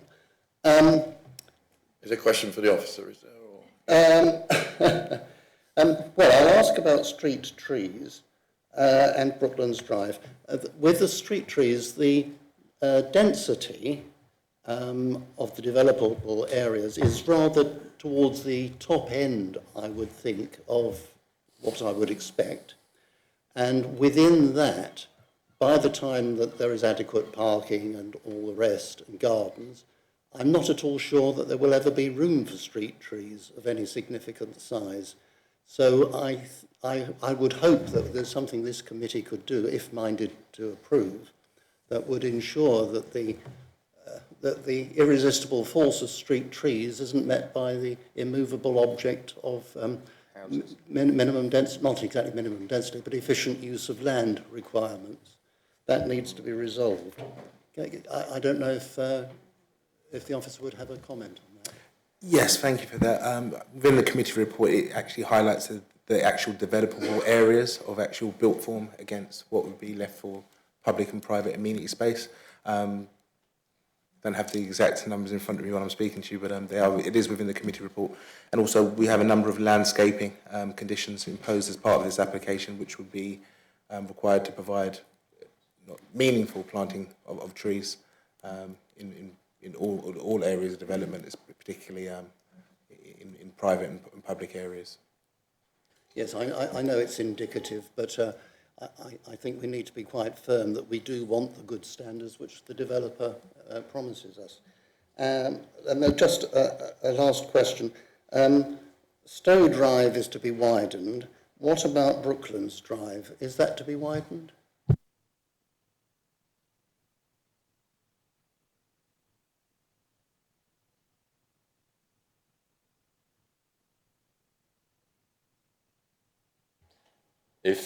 Thank you, Councillor Mayor. I'll just add to what Chris has said and pick up on your comment about the plan-led system. You're correct. Planning is meant to be plan-led. Ideally, we'd have a local plan in place that allocates all our housing needs. But local plans take time to produce, to gather evidence. which is what we're doing at the moment. So the policy team are preparing a new local plan, which will have lots of new allocations in. In the meantime, we're in this position where our adopted local plan, core strategy and DASA, together with all the neighbourhood plans, do not allocate enough land for housing, hence why we've got these applications before us, and we have to, well, yeah, you need to make a balanced judgment. Moving on to street trees, I think, yeah, Chris answered it well. I think, yeah, you were talking about once you've provided all the infrastructure, roads, everything else, will there be space left? The way we try and deal with it now, in conjunction with documents like Building for Healthy Life, is that the trees come first. So you put the tree, you know, you think, right, the trees need this space, everything else comes around it. So, yeah, and the use of these crates really help with that and make sure there is space for roots. And you get, I mean, yeah, if you look online and look at the difference between a tree that's similar sized tree that's planted with a crate and without, within a few years, yeah, the difference is quite surprising. I think, yeah, Stowe Drive, yeah, Brooklands Avenue is not being widened. Thank you, Councillor Mayor. Councillor Creaser. So far this morning, we've had comments about what's gone on in that particular area where things that were promised weren't brought forward. I can absolutely understand people being fed up about that. But in this, what we're trying to do today is going to fix what we're promising. So if we're promising to have a shop, we're going to have them. EV thingies, all that other stuff, we're going to have it. So we won't be having people coming back in another 20 years and saying, well, you didn't do it, because we are fixing that in. The other thing is that whilst I live in the rural area, I've done for many, many years. Whilst I do appreciate that people enjoy the countryside and want the views and that, you don't buy a view. You really don't. And that's really disappointing, but that's fact. The other thing is that with the massive problems with housing and the fact that we do not have sufficient housing available or in our plans, we are now being asked to go back, because I'm on that task and finish group with the local plan. We're being asked to go back and start searching out for more sites. So my thoughts are, if we try to refuse that, I can't find any grounds that have been presented to us today that we could. What I am concerned about is if we do try to refuse it and it goes to appeal, I can't see we would get away with it. No. I really can't. So do we make a big problem and a very costly one, or do we take the bull by the horns and go with what we've got here, and as Councillor Barnes has been doing, look to make sure when it comes to the next phase, everybody's aware what we want, what we need. It's not ideal, but it will be a darn sight worse if we don't take the bull by the horns at this stage. So it has, I have massive sympathy for the people who are affected, and I do understand about schools not being around. I will also say on a personal note, I am a mother and a grandmother. I never let my kids play out on their own. And that is an open area. So you've got all sorts of strange things that could happen to them. And I wouldn't let that happen myself. I always supervise my children. They're getting fed up with it now because they're all a bit old. But so I think the thing of it is that, yes, that is a consideration. Then if you're going to manage the speed of the traffic, if people want to go the national speed limit around there, that's ridiculous. That's where they live. It's a dead end. They can't go anywhere else. So I think that if we can actually, as Councillor Barnes has said, double down on that and just accept it. So, Thank you, Councillor Creaser. So have we finished questions for the officer now? We're now into the debate, actually. One question, yeah. Okay. Having worked my way to the end of the conditions of this bit, I can see that we have a period of 6 years for the DDRT scheme to work. What happens after the end of that 6 years, given that we, of course, will no longer exist as Rotherham District Council? And also, how does the DDRT service, the one that is going to be the EV, is it the EV Hire Club, how is that going to work and continue to work when we are no longer part of the authority which is looking after the site?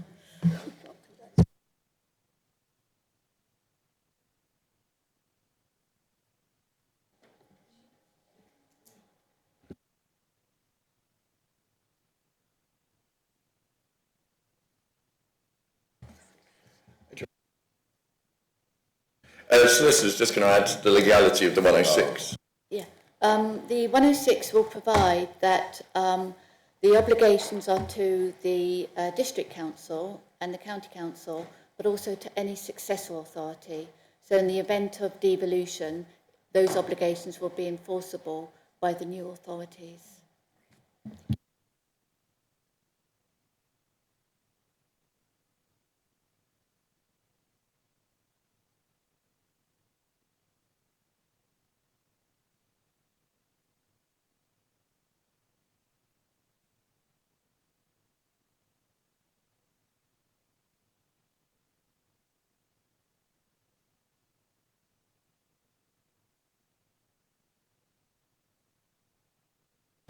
Right, to add to that on the DDRT, yes, got 6 years funding if permission is granted, secured by the legal agreement. The idea is that it would be self-funded beyond that time.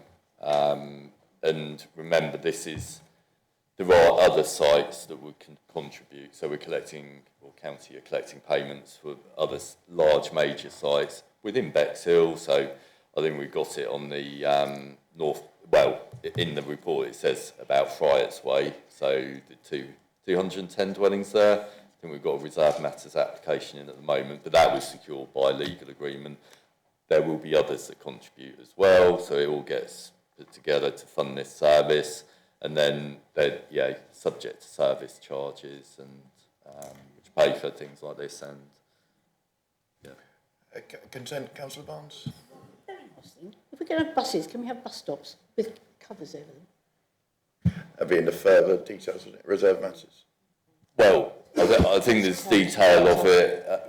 I think I recall seeing this specified about a bus stop in quite detail. Was it a 106 requirement? Yes, it is a 106 requirement. Councillor Gray.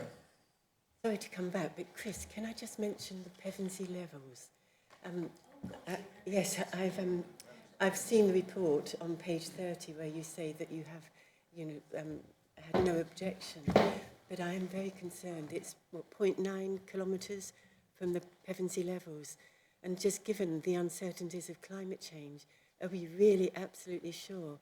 Because this is a Ramsar site, it's a huge responsibility for us to protect this site, not just for the next few years, but, forever. And are we absolutely sure that putting another 340 houses so close to the Pevensey levels isn't going to put it at risk? Thank you. Thank you, Councillor. I'll take this. So, at the beginning of discussions, it was made clear that we're in close proximity to the Pevensey levels, within the catchment area, that this development would be subject to appropriate assessment. We've got policies that require in this area for at least 2 modes of sustainable drainage to be used. Although we haven't got the detailed layout, we have got an indicative framework plan that shows attenuation basins, so the SUDS features could be contained on site. The application was submitted with shadow appropriate assessment, which acknowledged the importance of the Pevensey levels, what its sensitivities are, so runoff, pollution. At this stage, remember this is the first stage, so in principle, There's no reason why appropriate drainage couldn't be provided on this site. We've got a framework plan showing that to be the case. We've got assessments from the developer as well as our own appropriate assessment that concludes this. We consulted with Natural England. They initially, they don't object. So we've got a no objection comment from them. The lead local flood authority, who look at drainage in more detail, you know, how it's going to work, they're happy in principle that this will work. So we're at outline stage. If this is granted planning permission and we go on to reserve matters stage, the drainage strategy will be developed further, so we'll have more information. You do the appropriate assessment again to make sure there's not going to be excess runoff, make sure the water isn't going to be polluted. At reserve matters stage, it could be, if they are granted and we apply conditions, we have got conditions to do with drainage here, recommended by the lead local flood authority, but discharge of condition stage, you appropriately assess it again. So at each stage of the project, you do this, in-depth assessment, consultation with the lead local flood authority in Natural England. So you make sure these statutory consultees and the experts agree. So, we've got engineers, we've got ecologists who are have looked at it at this stage. In principle, it's okay. Further stages, it'll get reviewed again. Also, I would add, please, you're aware of other sites in Bexhill, particularly West Bexhill, that have had to consider this issue and go through the appropriate assessment. So we've got Spindlewood Drive and Clavering Walk right next to the Pevensey levels, and they've come up with acceptable drainage schemes that have passed the appropriate assessment there. We are 0.9 kilometres away. We've got a development of 275 houses to the south that have been constructed. We saw the attenuation ponds in the open space actually.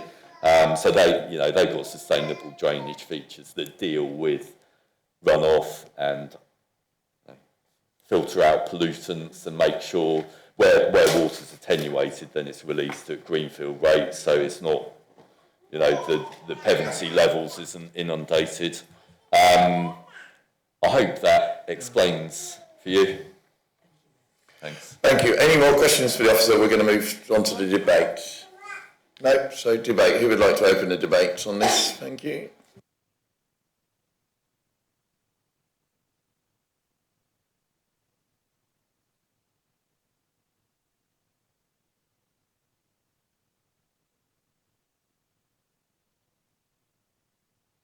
I'm just going to allow the ward member to sum up because he has requested summing up before we go into the debate, and then obviously we can make a decision after that. Just a few minutes, please. Councillor Winter.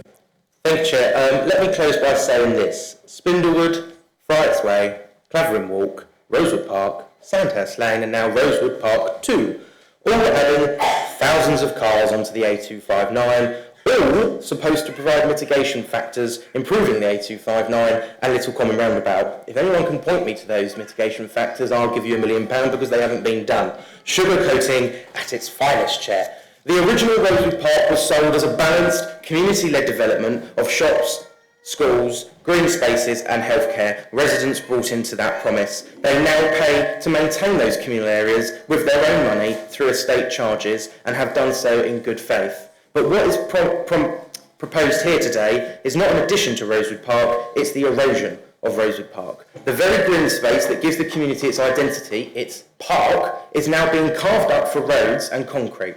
This proposal doesn't complete Rosewood Park, it dismantles it. It breaks the covenant with those who already live there, and it repeats every mistake we are still trying to fix. no infrastructure, no confirmed healthcare, no education plan, and no guaranteed transport. These are recycled promises in a town already stretched at breaking point. We cannot keep saying yes and hoping someone else solves the consequences in 6 to 10 years to come. So I'll say it again, Chair, without apology. No major development, not here, not anywhere, should be approved without infrastructure delivered first. Infrastructure first, housing second. Reject this application, let that principle finally stand, and let Rosewood Park stay a community, not a cautionary tale. Thank you. Thank you, Councillor Winter. Thank you. There we are. So we're moving to the debate now. Who would like to start? Councillor Mrs. Mary Barnes. Thank you. I think you're probably getting fed up with hearing me. But No, don't be silly. I am absolutely worried sick about this road. I just am not happy about it. I know we need the houses, so it's what are we going to do about it? Because I do hear that conditions can be put in.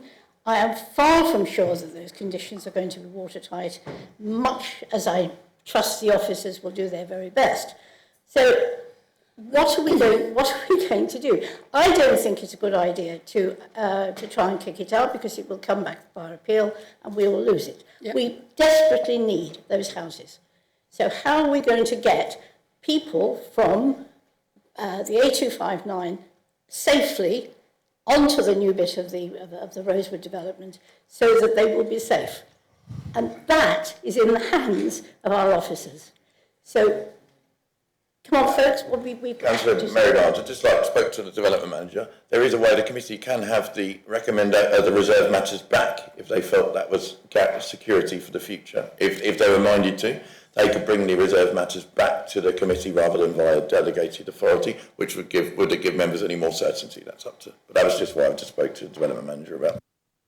That sounds like a cracking good idea. Yeah. Any more comments? Councillor Graham. Yeah, well, it's a bit of a question, actually, I think. Now, having said what you just said, it's all matters reserved with the exception of the site's access. So the site's access is the key issue that we are debating and accepting and not. And so what we're doing is that there seems to be sort of this premonition that any appeal would just go against the access. If access was the reason for refusal, that would be overturned. But I mean, we're being asked it, and it seems quite a reasonable thing that if access is a concern, that we would move to reject on the basis of access. All the officers and legal would tell me, and I know the head of planning, Mike, at our briefing this week, if highways or national highways do not object, you don't stand a very good chance at appeal at all. So that's just that's the government's direction. They set the direction for the planning. We don't set the direction, and we have to then, in the last 6 months, catch up fast. So. And it's not if, it's when, they say now. So that's just what. Well, that's thank you. Kind of good to know, but it's still. I mean, this is a large development, and we understand, which I don't like anyway, because they're just dropping a whole sort of. They're very imposing. The particular site is good though, because it is tucked away. And normally, anything in the countryside, I get a little bit jittery, but we stood in there, and it's amazing how unobtrusive it would be and contained. So that's great. And size does give you the cost efficiencies which we need now for social housing and social rent housing, which I'm, obviously a huge fan of. What I do get nervous though is that developers go, feasibility study, and yes, it does come back before the committee, but it comes back with a viability study, and we're told and we're directed by it. So we never ever vote against those. So anyway, but we have to have faith that would somehow carry through. Then the next thing is we're talking about housing needs, but the housing needs is across a whole district, and we're talking about the impact on one community. Now, if these were two separate developments that sat side by side, I'd find it kind of hard to have an issue with it, I think, from what I've seen, provided everything came back to committee and these aren't glossy promises and they're absolutely implemented and it's rigorously assessed, as it were. But the problem is this development exists by going through another development. So, what is the greater good? I don't know, but we protect minorities all the time, and we look at people's interests in a narrow frame, And I think it's not actually that narrow. Having driven through, it's an extensive community there. And I felt it was really tight driving through on a now reduced sized bus. Since we've become a smaller committee, we've got a smaller coach. And that felt tight driving through those streets. And I'm just like, how many Parkers and Alston delivery vans with 10,000 bricks? And I just think they need to look at the access thing. And even if it went through the ancient woodland for a bit, you know, the connection to the outside world through another thing. So it's side by side and not as an extension of the other one, I think. Then I just asked Development Manager Matthew about the what we're deciding today. So we're deciding today just on the access, as in going in, and then the reserve matters will cover the road safety measures, things like that onwards. But that's already too late. No, that's the other side of this. Just that. I just wanted to clarify that. Thank you, Chair. Thank you. But it's not what happens after you've already passed through everything else. And I do have a problem, and I don't like this sort of, because the whole district has a housing problem. That's the reason. It's not. It's a reason why we need more housing. It's not the reason why that development has to go there, right? That's conflatory. It's correlated, but it's not causal and all of that stuff. So I'm sort of minded to refuse, knowing that the consequences could be a bit bad, but I just think you've got to do what's right. So. Yeah, remind by the Development Manager, we are in the tilted balance at the moment. We are tilted in favour of development. So we're not in the AONB, we're not in the High Weald National Landscape. We don't have a 5-year housing supply. So I'm just being told that where we are. So, Councillor Graham. Thank you, Chair. I just wanted to pick up your comment, just go through the ancient woodland. We absolutely cannot touch the ancient woodland. To drive trucks through it would totally destroy it. Do you know what? It's protected. My comment, that was it. I know, but I just wanted to say, please don't anyone think that's an option. Councillor Bojack, and then Councillor Mayor, Councillor Mary Barnes. I think what you've just described is the world we live in, which is not ideal. We're certainly not in an ideal world. But the thing that Councillor Meir has said, and we must remember as planning decision makers, planning is not about the ideal world. Planning is policy-led. And the thing is, and it's been said, and I'm sorry to repeat it, that this site is not AONB, therefore it's vulnerable. AONB is vulnerable now, Yeah. but this site is not AONB. Lovely site, and I really, really sympathise with particularly those people at the edge who look over the site. And we'll see when it comes back to full planning how they've dealt with those views. We have not got the 5-year supply, which gives us the tilted balance argument. I was on planning a while ago when emotions ran high about Pevensey levels and it was refused. Spindlewood, sorry. And there was, that was such a cost to this council. And the reason why I voted for it was what we have in this report. National highways, no objection. East Sussex highways, no objection. County colleges, no objection.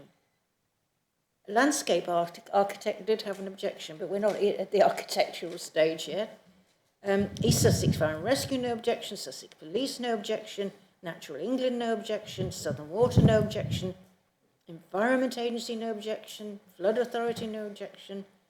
Housing Enabling Development, no objection. And so it goes on. I mean, there are more and more and more.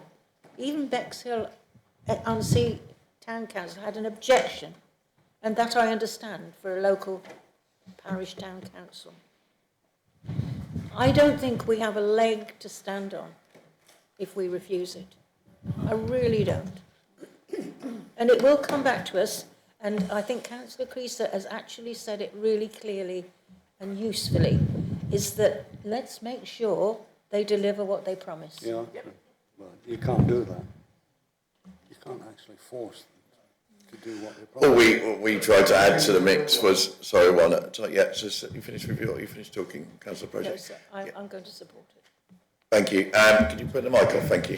Yeah, obviously we did suggest in cooperation with the development manager, if the committee was minded to accept the recommendation, that we could potentially bring back the more detailed discussion to the committee for further reassurance. Obviously we can't play who buys the site, what happens is a different, not our ball game, but just want to add something else for people watching online. Some people have commented that they didn't see why we all left the chamber. We had a fire alarm, and so we went out the front. It's all been sorted, no fire.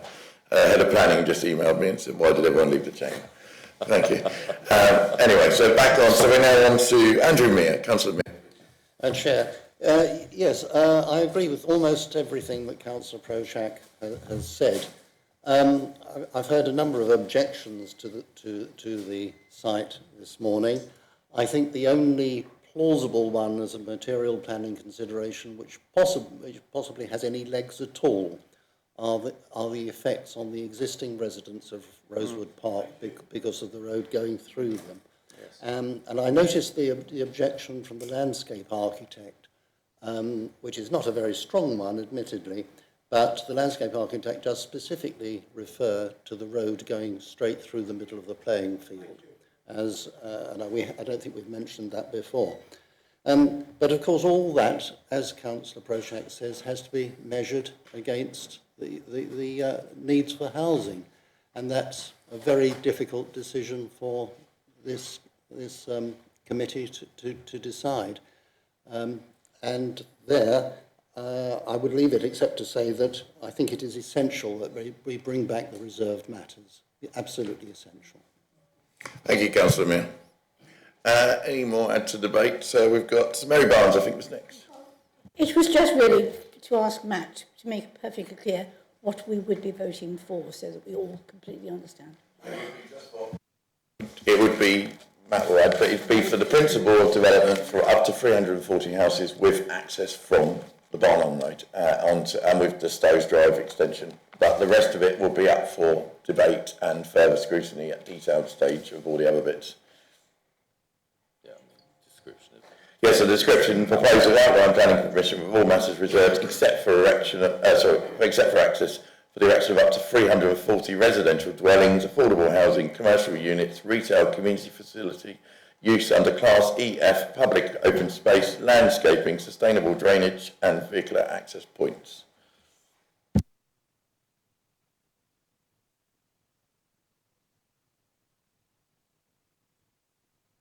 Yeah, plus the additional conditions which are in.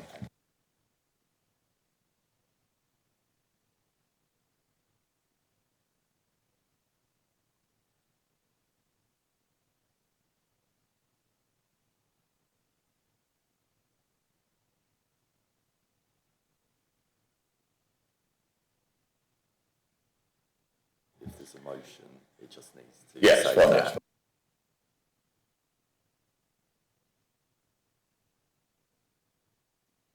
So yeah, so to bring it back into committee next time, if anyone was minded to push, it would be a call-in procedure through myself or Councillor Winter.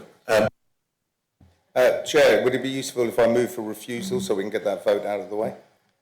If you've got a seconder, and so you move to refuse against the recommendation based on planning reasons. What's your planning reasons for the refuse?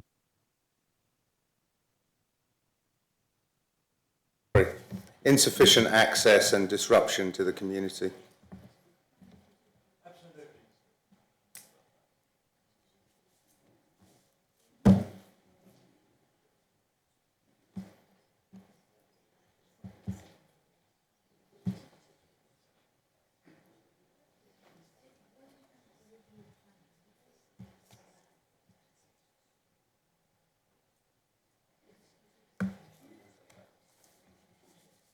So obviously as I've been advised by development manager, we're in 11D.2, so it has to be your reasons for voting or of proposing for refusal have to be significantly and demonstrably outweigh the balance of the housing. So how is your condition, how is your reason? It's the impact.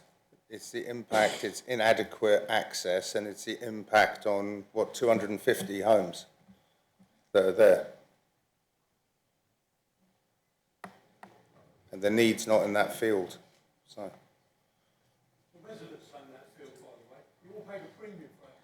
Yeah, sorry, you can't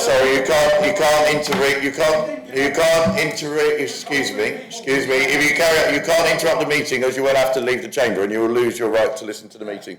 Unfortunately, this is a meeting, I know, and we are listening, we are debating this subject very heavily, as you have heard, all our colleagues. We are trying our best to balance everything out. Please, sir, thank you.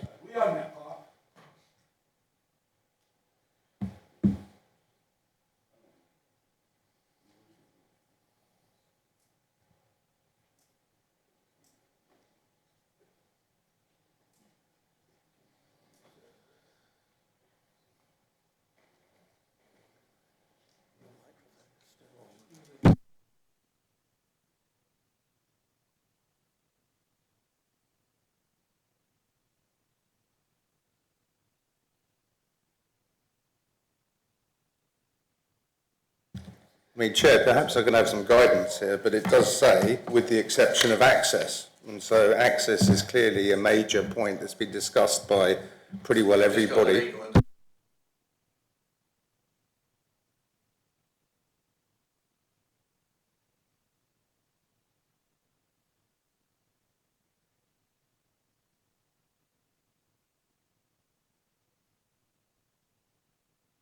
Sorry, sir, I wasn't being brash either. I do completely understand everyone's point of view, but unfortunately, is that we have to debate. This is a meeting in public, not a public meeting. We're trying to listen in. I apologise, but we are where we are. I know it's frustrating, and we are obviously frustrated as well. Chair, are you okay with me talking to Councillor Groner? Just a bit of clarification, really. So you mentioned the access impact on existing Rosewood residents. So, yeah, Councillor Stanger is correct that we are in paragraph 11D2 territory of the NPPF, so we need to make sure what you're voting on, you're saying that these harms significantly and demonstrably outweigh the benefits that have been outlined and discussed. So in terms of access, there's a highway safety element,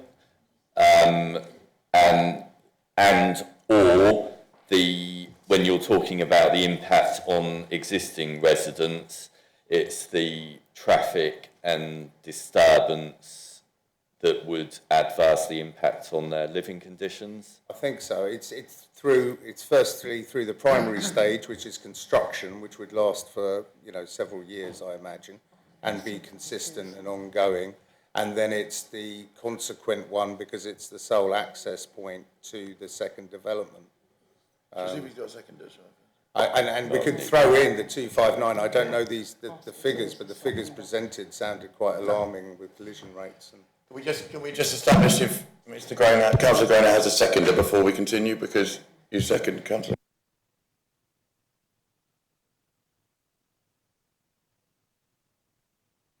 Yeah, so the construction phase can't be included in the reason. The ongoing impacts on the living conditions of the residents in terms of traffic and traffic generation and amenities. So we've got local plan policies that would support that. So OSS 43, EN7 of the DASA, I believe. And I think I forgot to mention removal of or dismantling of the common play area. Green space. The common green space. Thank you, Chair. Because that's effectively quite radically changed, I think, by having a through road through the middle. So again, amenity. Okay. Amenity, loss of green space, access. Okay, understood from my point of view. There we are. So now we have a motion on the table. Would anyone else like to speak before we go to a vote? Because that's the procedure now. You can speak once, and that's it. Yeah, thank you, Chairman. I would, as Councillor Protech has already pointed out, I would remind members that some members voted against Spindlewood. That decision cost us, I believe it was £1 million. It actually didn't cost us. It cost rather taxpayers £1 million. because we went against planning officer's recommendation. We went against the facts of the application, and I didn't. Neither I nor Councillor Project voted against it. But it cost us taxpayers £1 million. Please don't do it again.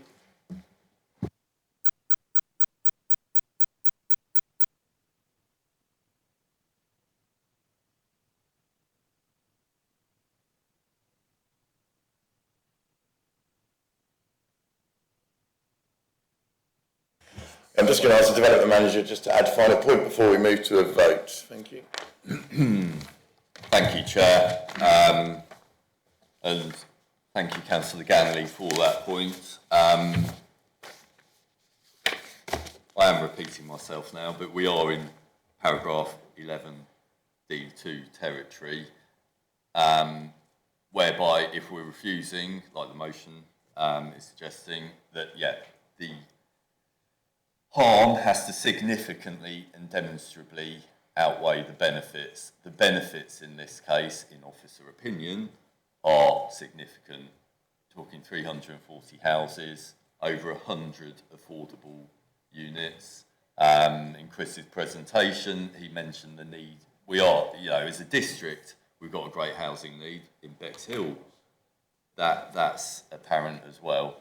And this would contribute significantly. On top of that, you've got proposed open space, play space, above policy requirement, ecological enhancements to sustainable modes of travel, improved cycleways, walkways, not only for these proposed residents, but also people living in the vicinity already. The community shop slash community space, that would be a benefit for not only this development but the wider community, so improving the sustainability of this west end of Bexhill. Just please bear that all in mind, and in terms of risks of refusing, I think the developer would be very likely to appeal against this, and I would be concerned about defending our position at appeal. I think we're at quite a high risk of this being allowed, with, on top of that, the risks of costs. We did lose the Spindlewood case, albeit going back a few years, but the council did have to pay out large amounts of money in that case. Clavering Walk, that was right next to Pevensey Level, south of Spindlewood. That, I believe, was refused and then allowed at appeal. Friars Way, although that went to appeal, was allowed. Every case on its own merits, but there are similarities there. We are on the edge of Bexhill, not in designated landscape,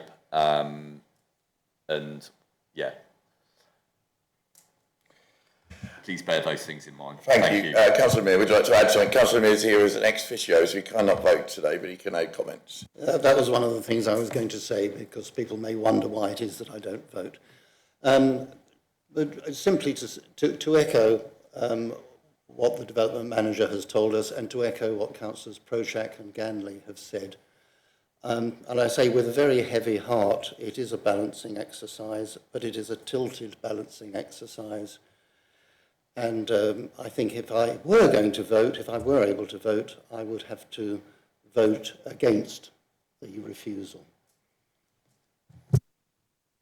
Thank you. Any more comments before we move to the votes? No? So, clear the vote, then we get the kind of, where are we at? So it's lost the green space, amenity space access. So then, propose, do we usually go back to the proposer, or do you want proposer, so just, what would you see, kind of put it in words, what your refusal recommendation is, or your wording for the refusal? Thank you. negative impact on the local community and removal of common spaces. The loss of green space, impact on existing residents, amenities. And you said access, did you? Yeah. So the access unsuitable or? Unsuitable access. Are we clear, members, on what the reasons are? You understand everything's been said, and then you now, yeah.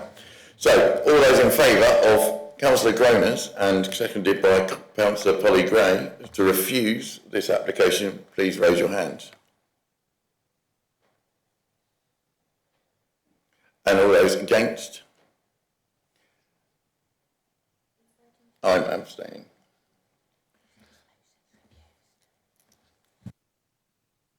Motion is lost.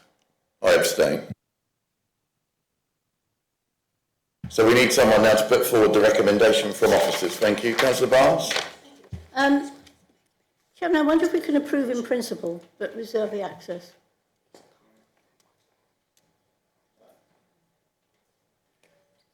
You can't change, it's of a solicitor. We have to vote on what's in front of us, including the access facts. In that case, I would like to move that we move. So, Sorry. Move approval with the... I'm just going to read the recommendation out because the wording's slightly different. So. Okay, fine. The recommendation from officers is to be resolved to grant outline planning permission delegated to the head of planning to allow for finalisation of conditions and the completion of the section 106 obligation to secure the following.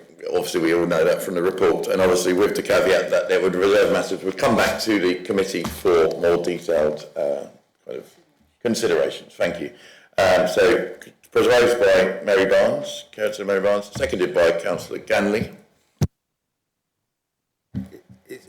So there would be no sort of official planning application then?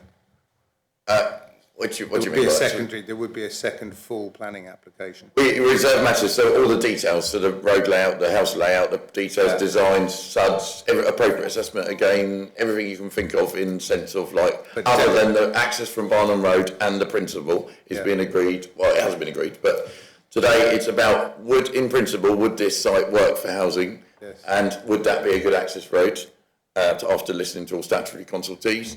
And then afterwards, it would be all the deep dive into all the different... Via a full application? Yeah. Yeah, okay, thanks. So we got a proposal by Councillor Mary Barnes, seconded by Councillor Ganley. All those in favour?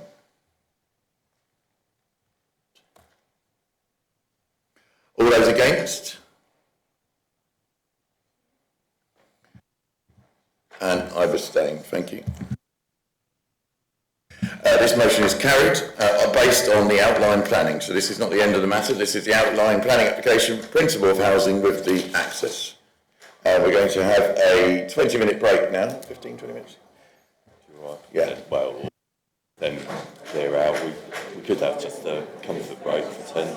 So 15 at least. Oh.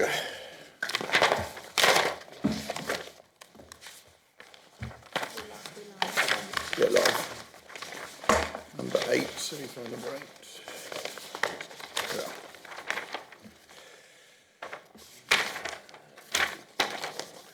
Welcome all back. So we now move on to item 8, agenda item 8, application RR2024 2214P, Grand Tersal Cottage, Barn Gym, Fontridge Lane, Burwash. Proposal, change of use, ground floor of barn, 70 square metres, external area for use in and outdoor gym, extension of storage barn building for mixed use, including agricultural use and in association with the gym, provision of number 2 Sheffield cycle stands, bat and bird boxes and a reptile park retrospective. Yeah. Sarah Shepherd, our team leader for planning, will be presenting. The recommendation is to resolve to grant planning permission. And we'll hand over to Sarah Shepherd. Thank you. Good afternoon now, councillors and members of the public.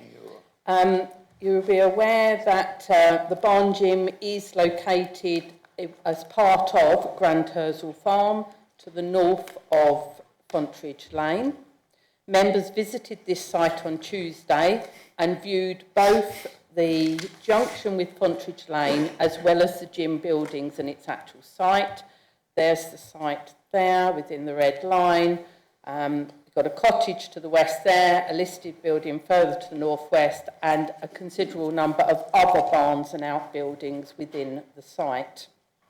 As can be seen on the plan and the aerial image, the site is at the southern end of the farm complex with both dwellings, listed building, which is the main farmhouse, and several other barns to the north and northwest. It is accessed by the track from Fontridge Lane, which is approximately 760 metres in length. This also serves the 20 dwellings at Burwash Park, as well as a couple of other dwellings. This track is also a public bridleway and links to public footpath as well that connects to Burwash Village. There you can see Barn Gym, the Fontridge Lane at the southern end here, Burwash Park with 20 units in there, there's a couple of other dwellings here, and goes down to the gym. The proposal is for use of the ground floor of the two-storey barn as a gym, with the external metal training rig, as mentioned, extension of the barn that exists along the southern boundary, this barn here, for part storage for the agricultural use and for part gym. This extension has been built and this part is also retrospective, but it is proposed to clad the area for the gym with some doors to the front section as well. The rig is there, the gym that we're looking at, the ground floor there, and this is the area next to the hedge here. Additional elements include the cycle stands, bat and bird boxes, and the reptile hibernunculum, which is a reptile house, for want of a better word. The cladding that's proposed on the storage barn is to match the existing, as can be seen in this floor plan and elevation here, with some glazing here, which can be opened up in the summer. As noted at paragraph 7.4, the first 7.40 of the report, the first floor of the barn is in residential use. This is a separate matter and subject of separate enforcement. Members will note at paragraph 7.12 reference to the permitted development rights that exist for conversion of an agricultural barn to a use within Class C, which includes use such as a gym. That right is, however, subject to the owner first notifying the local planning authority of their intention to implement the change of use under Class R of the permitted development rights order. This did not happen on this occasion, and hence the planning application that is before you now. There are many other barns on the site, and hence the applicant still has the option to convert another building in accordance with Class R. Such a fallback position does exist, and the council would not be able to apply any conditions to a Class R compliant proposal. In considering the planning policy merits of the case, the authority has had particular regard to the location within the High Weald National Landscape and to highway matters, concerns which have both been raised. Other issues are also covered in the report.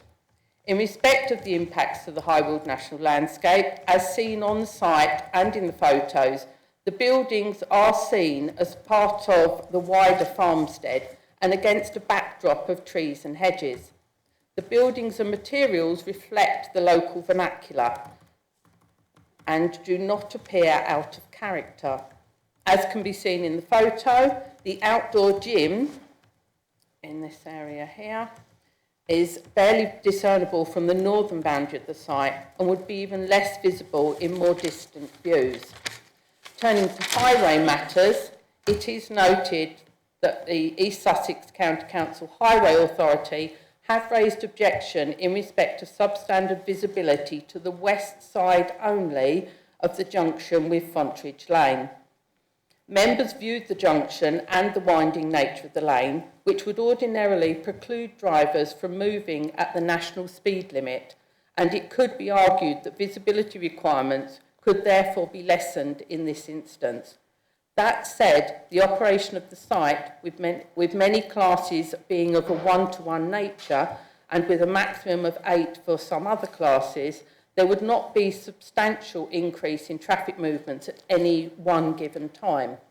In reference back to the Class R permitted development rights, it is also noted that there would be no highway requirements to consider in that situation. The site provides ample parking and turning space within it, and it was also noted that although informal, there were also several passing places along the track where vehicles could pass each other. Signage can also be sought, as suggested by the County Rights of Way officer, to warn of both pedestrian and horses on the route, as it is a public footpath and bridleway. In conclusion, the proposal is considered to present limited harm and would therefore conserve the landscape and beauty of the High Weald National Landscape. It is not considered to introduce harmful impacts to the High Weald that would justify a refusal. In relation to the highway pedestrian safety, the proposal is not considered to generate unacceptable impacts on highway safety. The gym has been in operation for a while now, and there are no records of accidents at the junction. While the local planning authority would not ordinarily disagree with the local highway authority, on this occasion we are disagreeing, and we do not consider that there is a justifiable highway reason for refusal in this particular instance. The recommendation before you is for approval, subject to the 9 conditions that are listed at page 73 to 75 of the agenda. Thank you. Thank you, Sarah. Now we call forward Emma Neal, Clerk, Belwash Parish Council. Hope get comfortable and let me know when you'd like to start. Okay, yes, thank you. I am speaking on behalf of Belwash Parish Council, who originally objected to this application, and I believe the officer's report details the objection in full in your pack for members. The Parish Council would like to state that they are not against businesses in the parish and fundamentally support economic growth in the area. However, it is of local belief that the applicant has been running the business without the relevant permissions for up to 5 years, 2 of which they were fully aware that they needed permissions but did not come forward with a retrospective application, but have continued to market and run the business. Despite having knowledge that this application has caused distress and contention within the parish, to date the Parish Council have not been approached by the applicant to discuss concerns. The existence of planning policies and a process to follow dictate the rules to which applicants need to adhere. The Parish Council believe that the public bridleway approach to the business entrance is not suitable for the amount of traffic that the business would create. This mixed-use and well-used public bridleway that is walked and ridden daily by residents and others, mixing with fast-moving traffic to and from the business site, moves it away from a residence using a bridleway occasionally to an unacceptable level of fast-paced traffic to and from the site. Other users of the bridleway will be impacted directly, and this has been noted by both East Sussex County Council Rights of Way team and the East Sussex Highways team. They've both objected to this application. The conditions that have been outlined in the officer's report ignore the reality that enforcement on these grounds is unlikely to be successful and places the onus on residents to check that the applicant adheres to the conditions of business hours and times of use. I'm not certain how many members went to the site visit and are familiar with the rural lane where the business resides or the surrounding area, but the very idea that people using the site would cycle or walk is at best stretching the point and at worst laughable. This site is of a very rural nature and you simply cannot live there without the use of a vehicle. Paragraph 89 of the MPPF states that the site meeting local business needs in rural areas should not have an unacceptable impact on local roads. This application clearly does.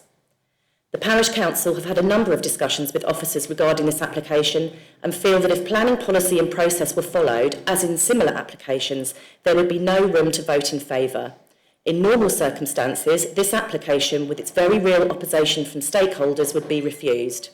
Where the Rights of Way team and the Highways team have both objected, alongside the Parish Council objections, and not to mention the many residents who submitted their opposition, To remain consistent in decision-making, this application should be refused.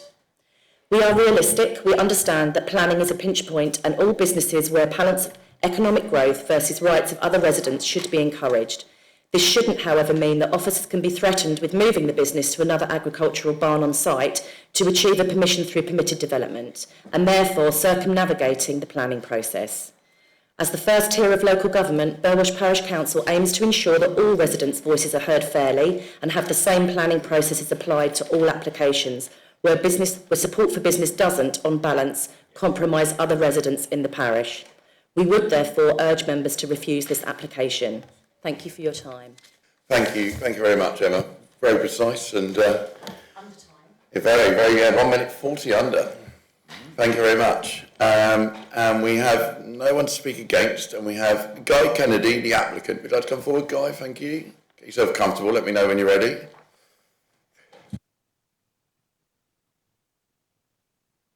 Precious, proceed till the red light comes on, something like that, and tell me when you're ready to go. Take your time, no rush. 5 minutes. Thank you. Chair and committee. Firstly, I'd like to thank you, the planning officers, for their report. It's been great to work alongside you to get you to where we are today. There is a real need for health and fitness within the local community of Rother, and there is limited options in the local area.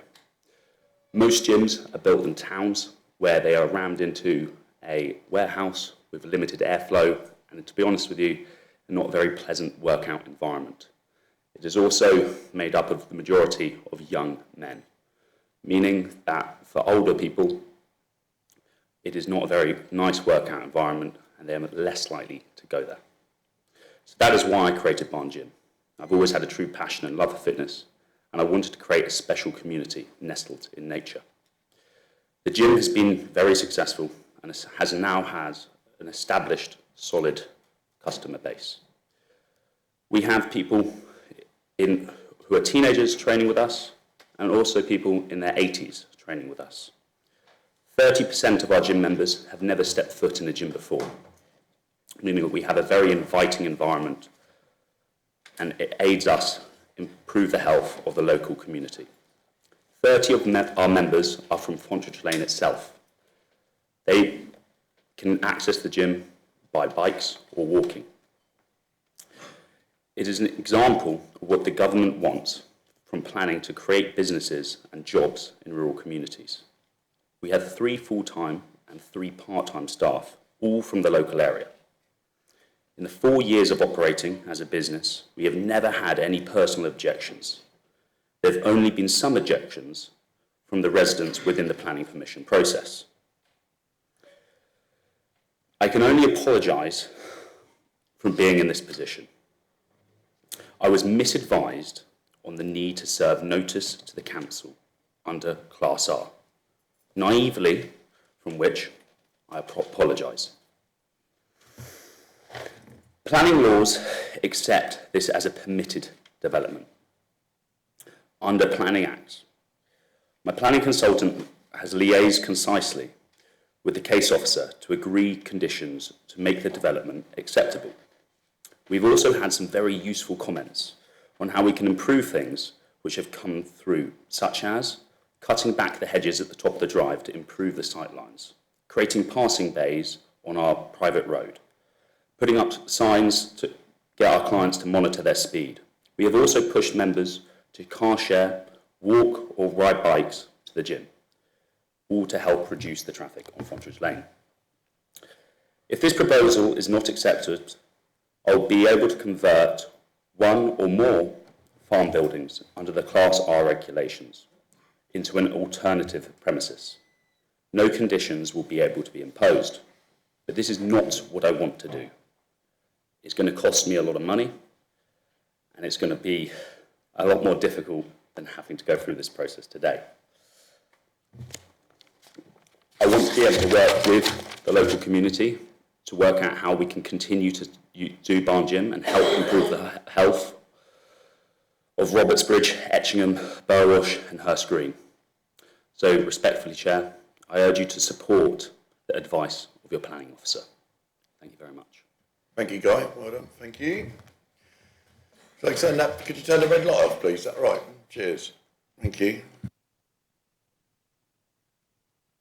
So it'll be Councillor... Oh, you're right there. Smashing the table up, Cheryl. So we go on to now be Councillor Barnes, Kelly Kirby Green. Who's going? Go on, you go. Thank you, Chairman. I'm speaking on behalf of the residents of Fontridge Lane who are unfortunately unable to speak today. The key point here is that, unusually in my experience, both the Highways Officer and the Rights of Way Officer at East Sussex County Council object to this application. We are regularly told that these statutory consultees are the experts and we must accept their comments. However, when it doesn't suit, we appear to be brushing aside their views without any justification. Residents are genuinely alarmed at the increased traffic, not only on the bridleway but on Fontridge Lane. This lane is unusual in that it isn't used as a rat run, given where it starts and finishes. Therefore, it has, up until the gym started operating, been safe for mothers with their children and people walking their dogs. Unfortunately, there have been several near misses with customers of the gym hurtling along the lane, and the residents do know who the members of the gym are because they've seen them arrive and leave and regularly see the same cars. I'm glad to see that the officer report does state that most customers will travel by car. I was initially told with a straight face that gym users would mostly be walking and cycling, which, as you will appreciate having visited, is not realistic. The report makes reference to the number of supportive comments received, and we've just heard the applicant. However, not one of these comments has any relevance to planning law. Having visited the gym, I can see that it is clearly a lovely offering, but no one is arguing that it isn't a lovely gym. The comments about the idyllic setting are the very reason that this isn't a suitable location for this type of business. There is not a lack of gym facilities in the area, but others are in more appropriate locations.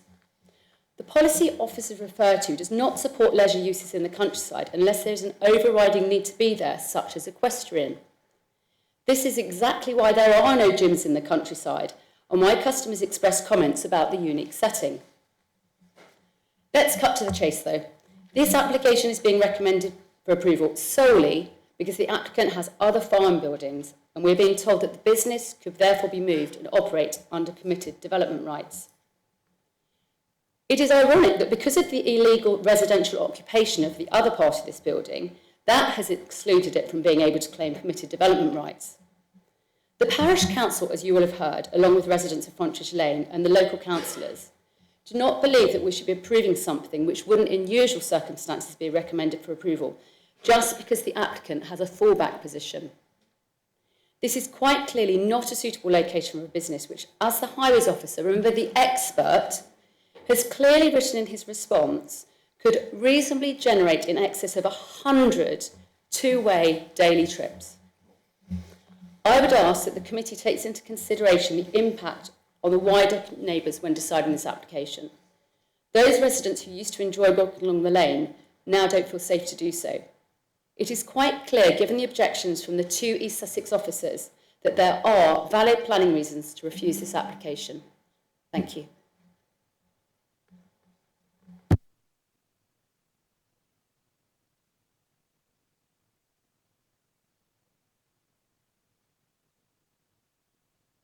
So I'm just clarifying something with the solicitor.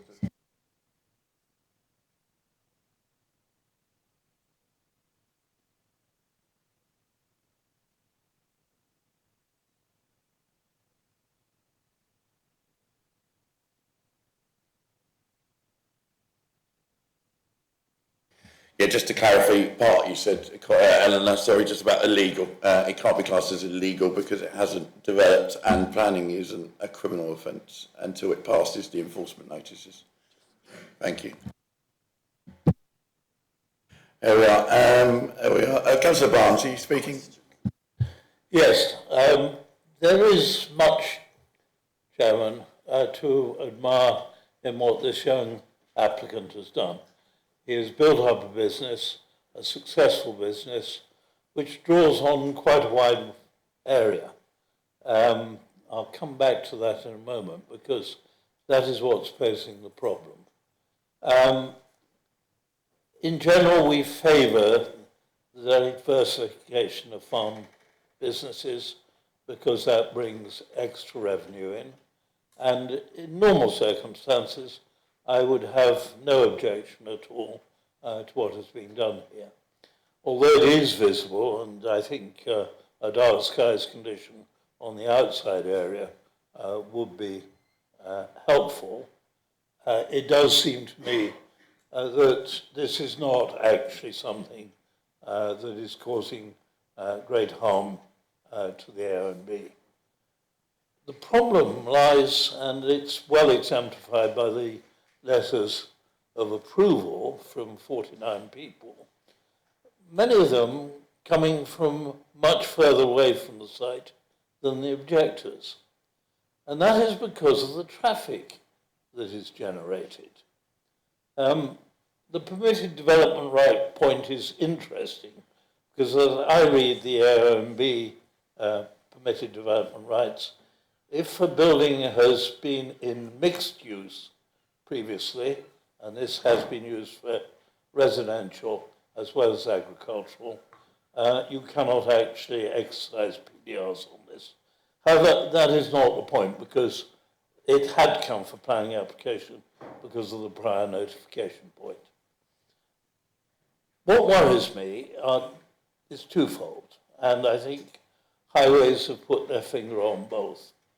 The 750 access track, it is true there are passing places towards the road end of that track. The further you go down the track, the more constrained the ability to create passing points is. So as you get nearer and nearer to the farm, so there is an old, what looks to me like an old bridleway, causing a steep fallaway on the west side of the track, and the bank borders the track on the east side. There is one possible passing place there, and I would recommend, if this is approved, that passing place is established. So the bridleway itself is a problem, but cars on the whole do drive down the bridleway reasonably slowly. There is a problem though, and I think some of the mitigating conditions are very acceptable. The real problem is the lane itself. This is not even a stretch of road where you can consistently drive along two cars passing one another. Within 100 yards either way of the site, cars actually cannot pass one another and have to pull off onto the verge in order to do so. So to generate on a lane which has been a quiet lane historically, used by walkers, by riders, particularly dog walkers, but also one where frankly there was very, very little traffic indeed. You suddenly are getting probably as many as 120 extra traffic movements. It's true they are spread over the day, but of course the speed limit on this lane is technically 60 miles an hour. The fact that nobody can drive 60 miles an hour doesn't obviate the fact that normally you would put a vision splay in, which actually would be suitable for 30 miles an hour. You cannot even achieve that sort of vision splay. This is the problem we had at Acorn Farm in Shrub Lane in Burwash. And we turned it down partly on that ground. So I do think we've got to take the highways objection and the bridleways objection seriously, and I think that does warrant looking at the case for refusal. I'm sorry to have to say that, but I think it's true. Thank you, Councillor. I just wanted to pick up, I was just talking to Matt as you were both talking about different. So 4 and 5, conditions 4 and 5 cover the dark skies in the planning report, so that covers all internal and external lighting, so conditions 4 and 5 cover that. The applicant has put in a new passing place down the lane. What lane is that, sir? North. What lane is they just put the passing place? Oh, that was on the Grand Tersal Road itself. Grand Tersal Road, there has been new passing places put in recently, and the lane visibility can't be done because the ownership's from somewhere else, isn't it? I believe so, yeah. and actually because actually, because of the geometry of Fonridge Lane, even if you were to cut back hedges, I think because it bends away, that you're not going to increase visibility. So members that went on site, we stood in the road, we looked down, both directions, but it's particularly the east, west, get my orientations wrong. The one with the least distance to the bend, that's the one that with the issue. Thank you. Questions for the officers, please? Officers, so Sarah would be officer. Anyone questions regarding this? Or Andrew Mayor, Councillor Mayor. One of the speakers made reference to Rother's policy being against new business in the AONB or in the rural areas. Can we just be filled in on that, please? You relating to the parish? Yeah, yes, it was. I don't think it's the MPN. In the 89, I think. sorry, do you mean Rother policies or the MPPF? It was the Rother policy. Right, in terms of Rother policies, the policies are set out in the report. Particularly when you're looking at RA1, RA2, RA3, which and EC4, they all promote rural economic things, tourism, community uses, that sort of thing. Yes, it is fair to say that, you consider those in association with other policy considerations, such as access, impacts on the AONB or whatever.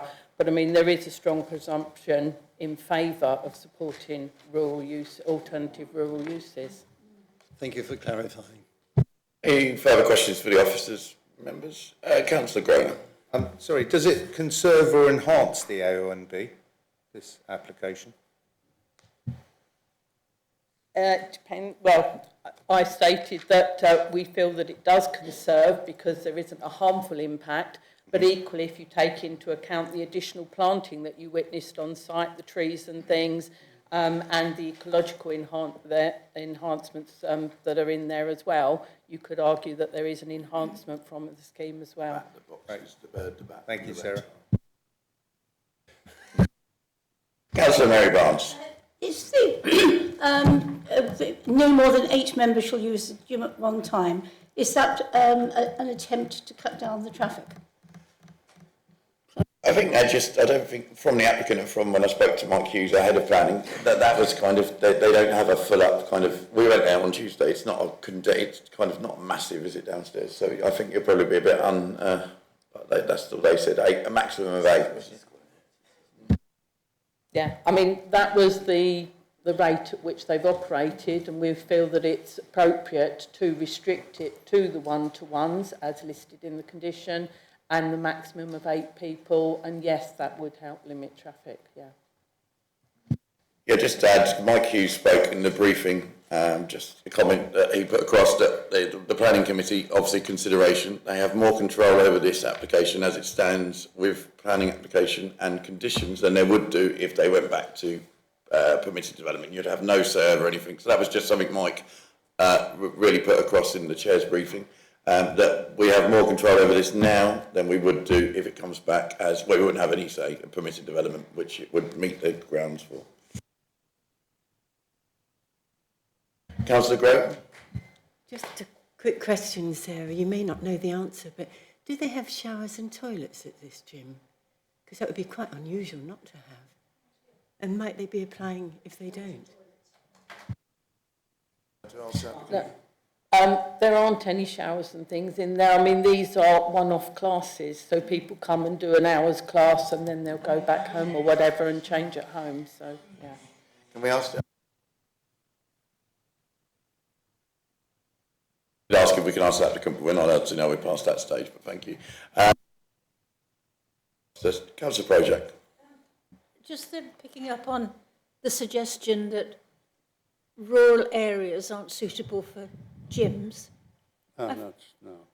Was that suggested? It was. Have we got any evidence? I don't think we just had that question. Sorry, I beg your pardon. Yeah, I think from the presentation and other comments that the range of people using it from the local community and ages and demographics is very wide. So it probably has Yeah, just for information, I know people in Robertsbridge do go to that, and quite elderly people have said they have had enormous benefit from this particular gym. Okay, so I think we've had the questions for the officer. We'll move to debate, please. So who would like to start the debate? I mean, I think we welcome jobs in the countryside, we do. Because, I mean, there is a chance that they might go by bike. I know not necessarily here, but... and I think we need the control over the access seems to be this real issue for the parish council and for the complainants. But I mean, we've seen so many businesses in rural areas that are successful, but are terrible in terms of their effect on the countryside and the way they look, and noise and all those sorts of things. And this seems to me, you would go in, I wouldn't know it was a gym. It's all beautifully presented. I like the idea that they have to have appointments. It's not turn up and do it. So I can't see the huge issues, except for the access, if it's a problem for pedestrians and horse riders. And if that can be sorted out, I think it'll be fine.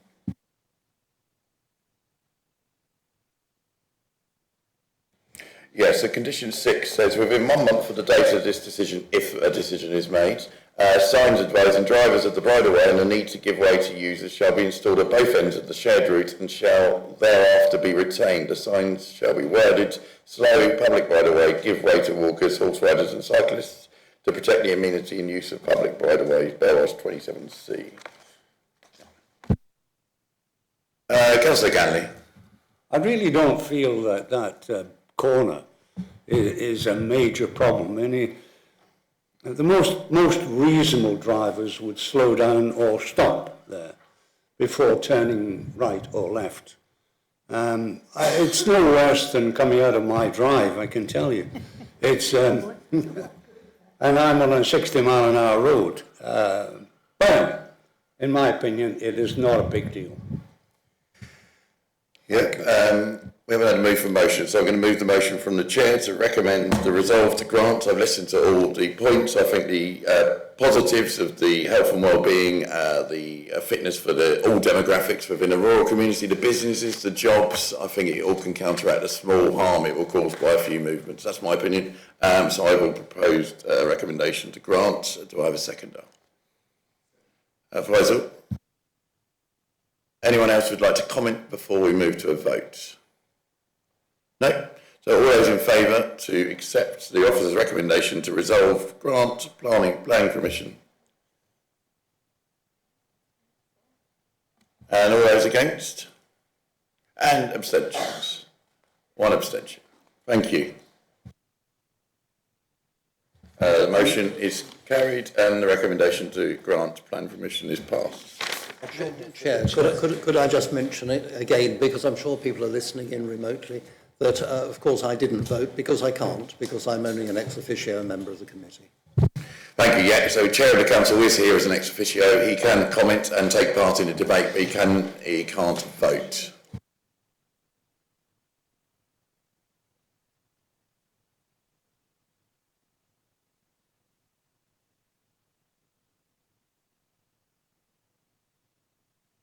We'll just wait for them to go out and we'll move on to the next one, which is item 9. Where's it gone? Item 9, which is, so, application RR 202536P, Down Ash Wood Treehouse, Tinkers Lane, Tysus. Proposal to erection of 1 additional lodge, and the recommendation is to resolve to grant full planning permission. The officer in this case is Matthew Jenner. Would you like to present? Thank you. Thank you, Chair, and good afternoon, councillors and members of the public.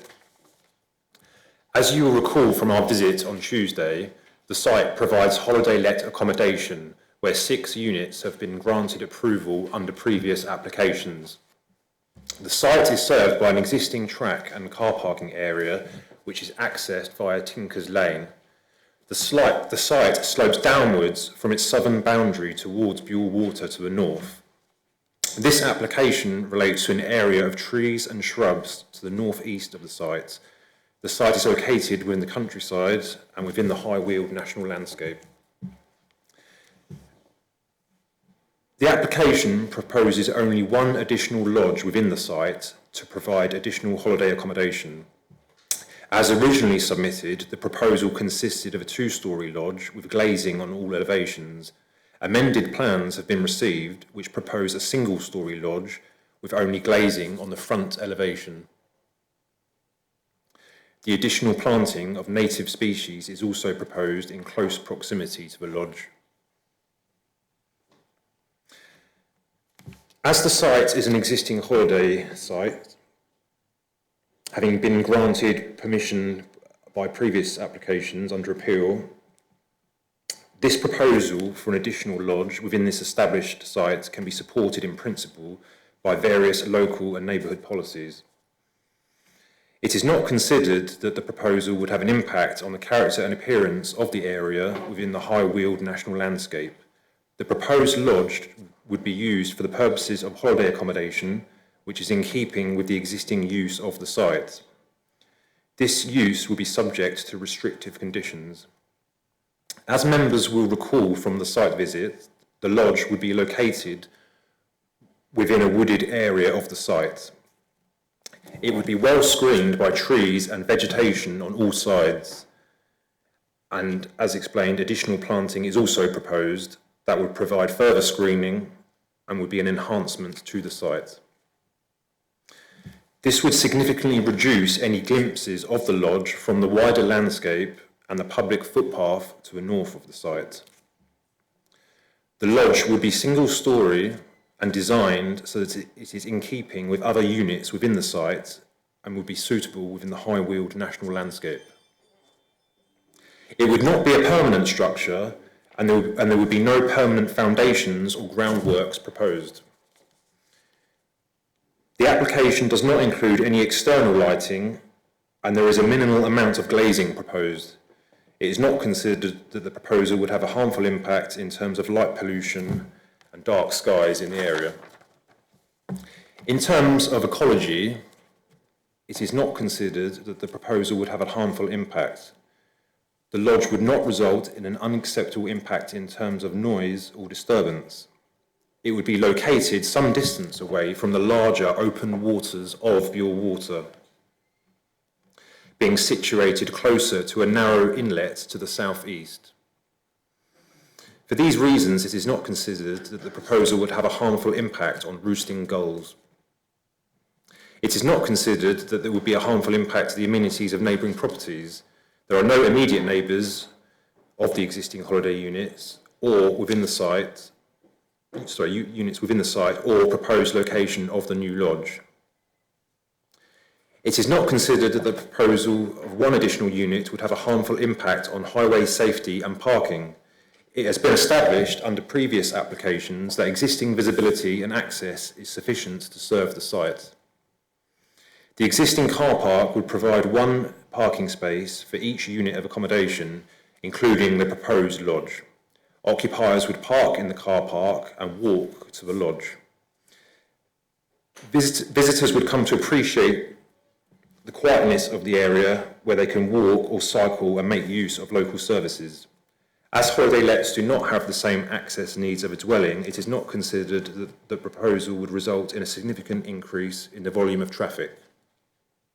In conclusion, it is considered that the proposal would conserve and enhance the natural beauty of the High Weald, as it would not result in an overt change in the landscape. On balance, the limited impact of the proposal on the protected High Weald would be outweighed by the benefits to the rural economy when assessed against the relevant policies. As such, Planning Commission is recommended for approval subject to conditions. Thank you. Thank you, Matthew. Won't be 1 minute. I'm just clarifying the situation just quickly. I'll just clarify the question from our Director of Monitoring Officer, Bunter Singh. I'm just clarifying something with us and the legal advisor.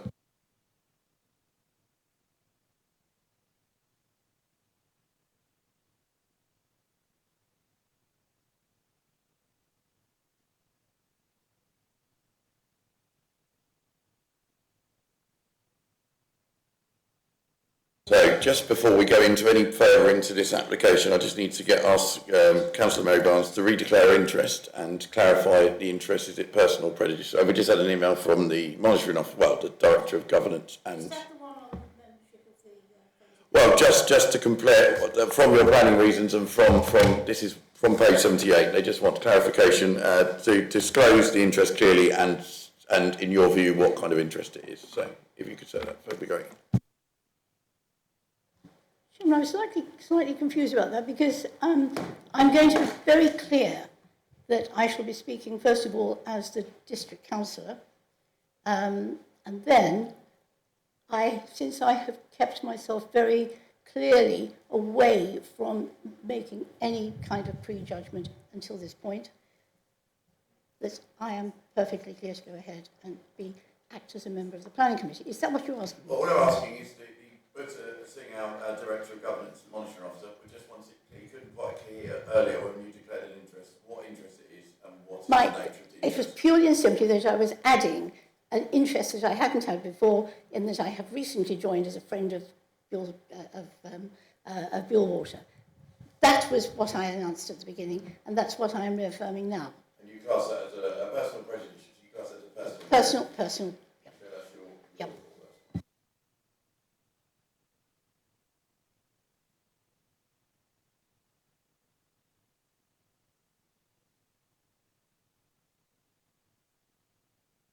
So we carry on now. Sorry, I don't know if you heard that. We're probably all off the mic now. We just redeclared an interest before we carried on with the application.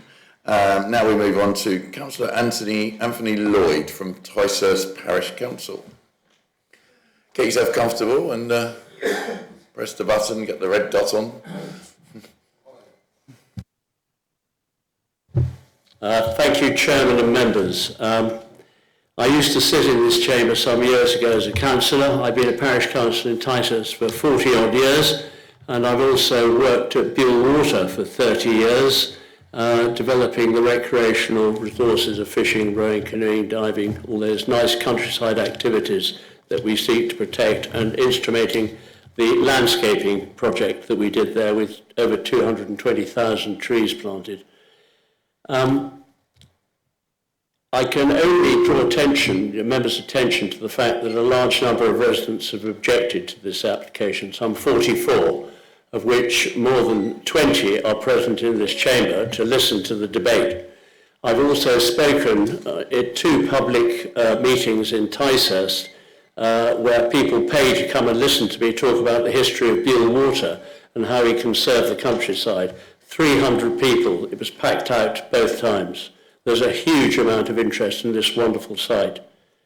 I would now like to address my objections on behalf of the Parish Council. This application is contrary to Ticehurst Neighbourhood Plan, Policy R1, Conservation of the High Weald National Landscape, and Rother's Policy EN1 and the High Weald Management Plan. The development would have an unacceptable adverse impact on a key landmark in our parish, i.e. Bill Water. Neighbourhood Plan Policy R2 14.14 states that as the largest green space in the parish, Bill Water and its surrounding land are of major importance. It has protection under Rother District Council's Policy RA2, which is the general strategy for the countryside. Nevertheless, the Ticehurst Neighbourhood Plan emphasises that the shoreline of Bill Water should be protected from any development, in particular the area adjacent but just outside the boundary fence. This proposal is within 22 metres. The application is next to the boundary fence and the site has been expanded several times. The claim that it would not be permanent is irrelevant, as it would still adversely affect wildlife in this quiet arm of the reservoir.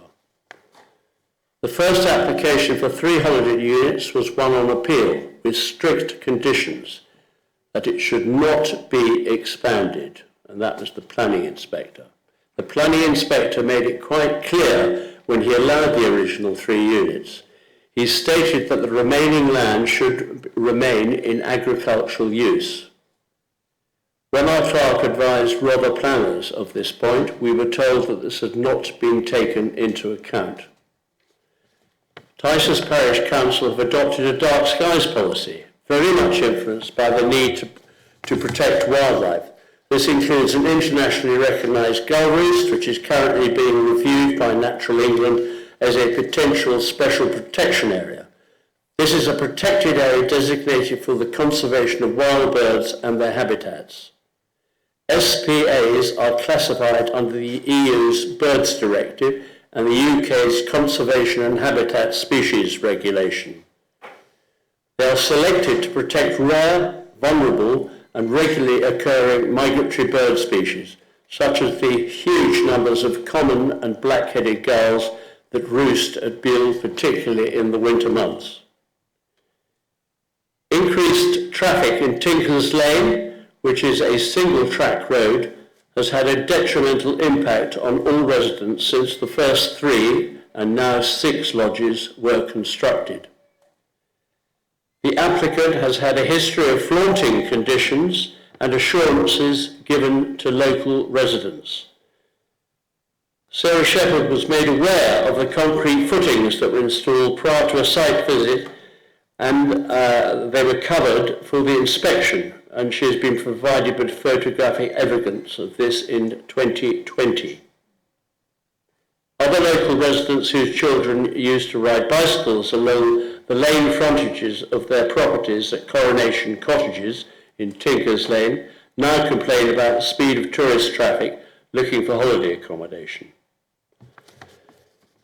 Officer recommendation that proposal is supported by policy EC6 is disputed as it does not protect the character of the area, particularly the landscape.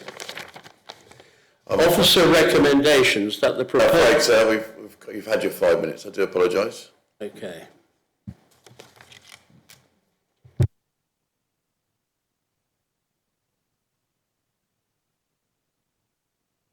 Did time it? Well, yeah, no, you definitely went over a few seconds, but sorry, sir, you've had your 5 minutes. I do apologise.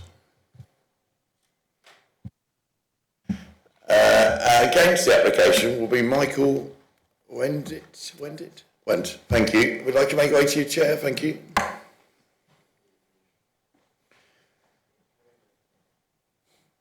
Let me know when you're ready to start, and we'll begin the clock. Good morning, ladies and gentlemen. Thank you for having us here. I'd like to take this opportunity to highlight the reasons for our objections to further developments encroaching on Beal Water. I represent a number of local people, including residents of Tinkers Lane and the surrounding areas. Beal Water, as some of you should know, well, all of you should know, some of you will know, is an oasis of tranquility within an increasingly noisy and frenetic southeast of England, which needs to be nurtured and protected. The original application, as has been mentioned, was for 2 tree houses, 1 cabin in 2015. This was only approved on appeal after significant objections from local residents and others, including Tysus Parish Council and Rother District Council. The inspector was very clear in setting out constraints and criteria for the approval. 3 structures housing a maximum of 8 people. The structures being hidden within the tree line and be easily removable with minimal disturbance to the site. And the approval should not be considered to be a precedent. The applicant, sat behind me, provided written and verbal assurances that no further development would take place, as this would be contrary to, his words, the peace and tranquility of the location and site. However, despite these assurances, planning permission for a further 3 lodges was sought in 2020, which also included additional ancillary structures and further hard standing. This was granted despite further objections, and in particular being totally contrary to the restrictions and constraints imposed by the planning inspector when approving the original application. The rationale for recommending approval of this new application by the planning officer is that local and neighbourhood policies support this application. This is incorrect. The development is contrary to the approved neighbourhood plan, policy R2, which specifically precludes development adjacent to Buell Water. This proposed hut is on the boundary of Buell Water footpath and would be clearly visible from that footpath, 22 metres, not much further than me to the chairman. Both the neighbourhood plan and the High Weald National Landscape require development to both conserve and enhance the appearance of the landscape. This development does neither and detracts from the character and appearance of the HWNL. This is also contrary to Section 85 of the Crow Act, as amended by the Levelling Up and Regeneration Act 2 in December 23. The proposed additional unit should be seen as that. The original application was for 3 units and are now 6, 100% more than the initial approved development. This further application would make the site more than 130% larger than the inspector stated as being sufficient. It cannot be seen as just one. Approval of this further development significantly risks setting a precedent and opening the floodgates for development around Buell Water. The lake and the area surrounding Buell provides an area of peace and tranquility, appealing to over 150,000 day trippers per annum, allowing them an escape from the urban hustle and bustle of the southeast. Visitors from further afield are also well catered for, with the present extensive range of overnight accommodation available. I'd like to sum up. We are all custodians of Buell Water, protecting and preserving this oasis of calm for all, both current and future generations. Any development compromises that. Once it's gone forever. Thank you. Thank you very much. Thank you. And we move on to the applicant, Stephen Jones. Would you like to make your way forward, sir? Let me know when you're ready to go. Give us a thumbs up and we'll start the timer. Ready? Thank you. Chair and members of the committee, thank you for the opportunity for me to speak in support of our application. My name is Stephen Jones, and together with my wife Jane, we are the owners and managers of Down Ashwood Tree Houses. We're passionate about providing a unique, sustainable holiday experience that not only focuses on our guests, but also supporting the local economy and the environment. Back in 2016, I saw an emerging trend for glamping, so I got very excited and spent the next 9 years gaining planning permission and building my dream accommodation business, which Jane and I have created from scratch and are massively passionate about. Following our best year last year, I submitted my application for a larger 2-storey wooden cabin from the same supplier as Daisy Chain Cabin. However, after a constructive site visit with Matthew Jenner in March, we took on board his advice to ensure our plans are fully in keeping with the character of the High Weald National Landscape. We listened and we adapted. The result is a proposal for a shepherd's hut, a design which is inherently sympathetic to the countryside, mobile and low impact. Thank you to Rother Council for fully supporting my application and supporting our marketing endeavours with the 1066 marketing department. The land is very unique in that it feels remote, but it's also very accessible to local amenities and attractions. The lay of the land and woodland has allowed us to tuck away 2 tree houses and 4 cabins with little or no visibility to others.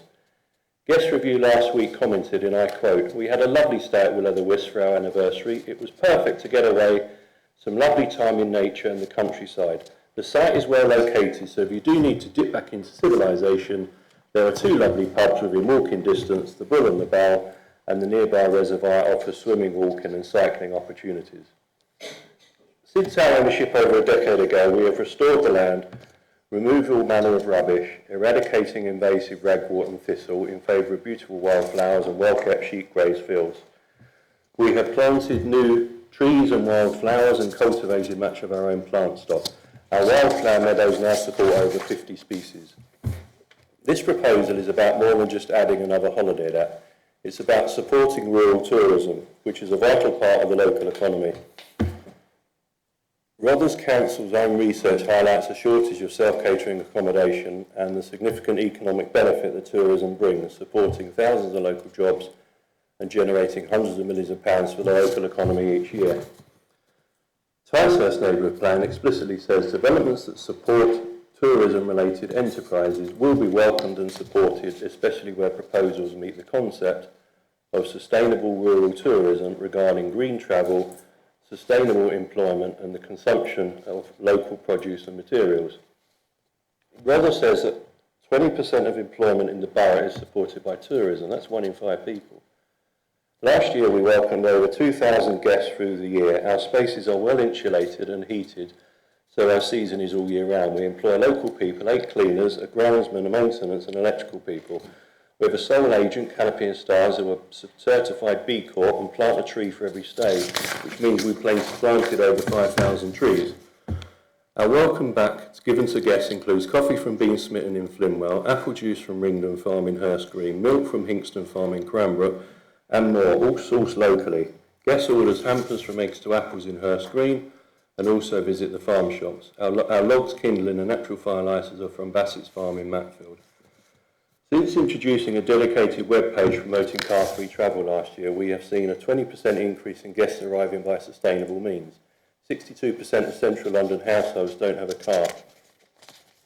The Shepherd's Hut is intended for quiet use by a couple. We've never had a noise complaint in 8 years of operating. Our guests come seeking tranquility from urban noise, and we provide clear guidance to ensure they respect the peace of the woodland.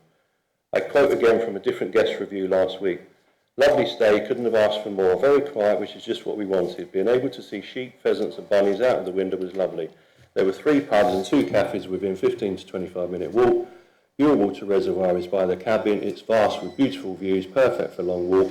The local cookies, milk, juice, tea and coffees left in the cabin were greatly appreciated. 30 seconds. There's no additional path lighting. The hut will have no impact on existing trees, and we've got a detailed planting plan in place. The site remains registered under the Sustainable Farming Initiative Scheme and is grazed by local sheep, supporting both farming and conservation. Our purpose-built tree houses and cabins do not take properties out of residential use, unlike Airbnb-type properties which do. In summary, this proposal is about more than just a holiday let. It's about supporting the local economy, enhancing the environment and providing... Right, I have to stop you there, Mr Lloyd, sorry. Okay. Thank you, Mr Jones, sorry. I apologise. I got confused, the names there, I do apologise. That's fine, yeah. So thank you very much, but you've had your 5 minutes.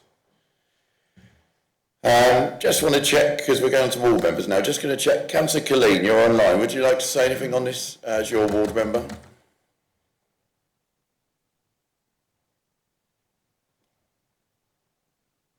Thank you.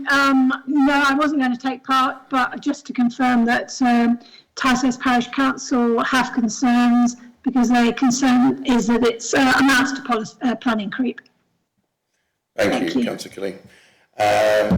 And then, because Councillor Mary Barnes sits on the planning committee, so I'm going to allow Councillor Eleanor Kirby-Green to speak on this application as the county councillor for that ward and district councillor for neighbouring ward. Well, you're on the committee as a planning committee member, so that's the president. So that's the. If you want to speak as the ward member, I think you'd remove your planning position. Well, this is what I'm kind of directed at, is it? Chairman, this is a very, very difficult situation, and I really was hoping to speak with an open mind. Yeah, I believe that. I'm under the impression that if you're on a committee, you're here as, like I had with my application earlier for my ward, I'm here as a planning committee member. My ward role comes secondary. So this is why I allowed Emily Kirby-Green. But if you wanted to speak as a ward perspective, but obviously you would have to probably take your place on the planning committee for this application. This is what I'm led to believe. You're here. Just to clarify, Councillor, you're here as a member of the planning committee. You're not here as the ward member. So if you wanted to have a say with the ward member, you should have asked Councillor Colleen to put that case forward for you, which she could have done. Well, I wasn't advised to do that by Linda.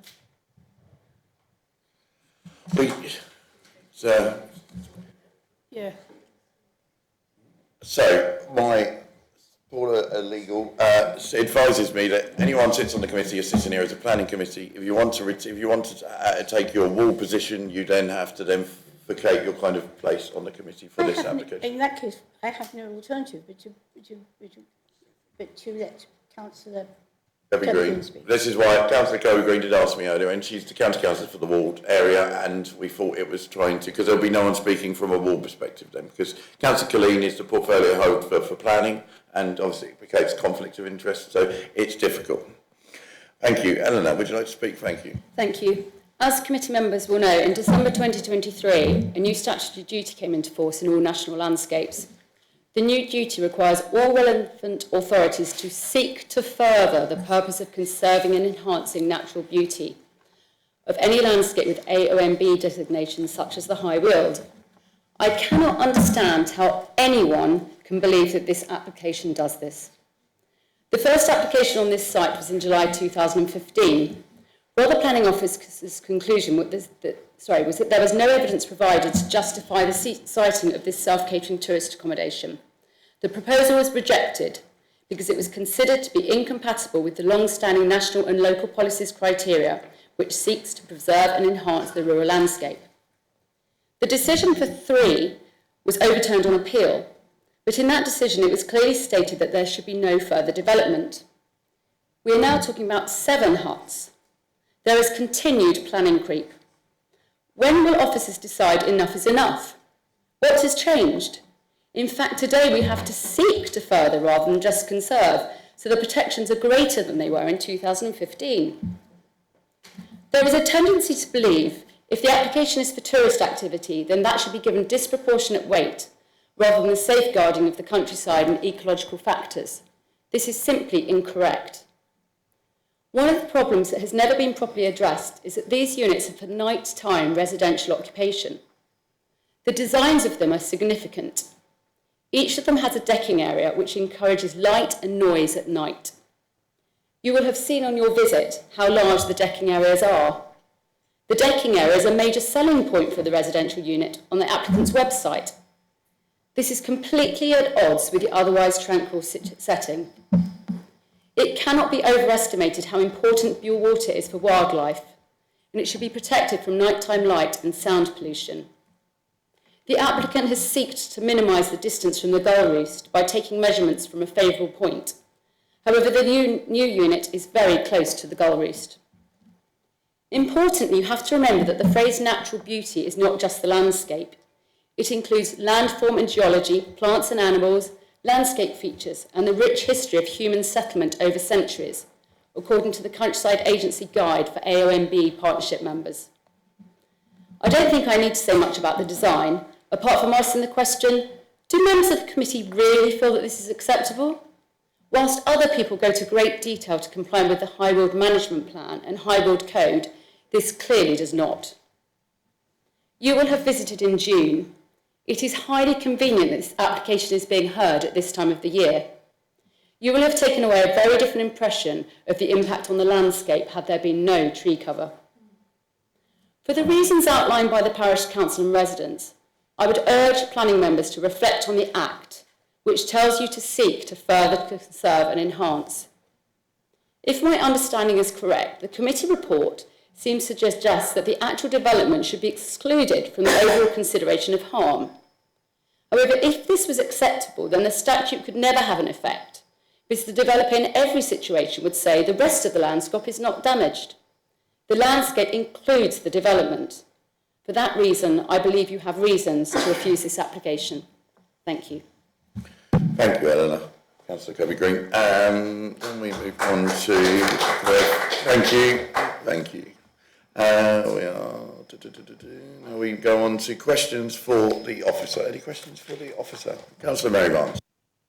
Yes, I'd like to know what is unique about this. The word unique came up not only in the applicant, but also I've heard it asked before. And in this area, we have many glamping and camping sites. Is he aware of that? And what, in that case, makes this one so special? Matt, Jenna, would you like to say unique? Why is it unique, do you know?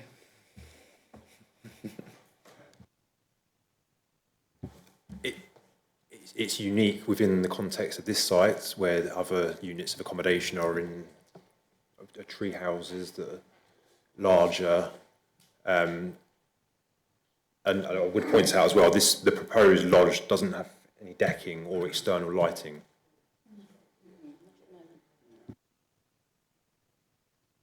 All right, Councillor Ganley.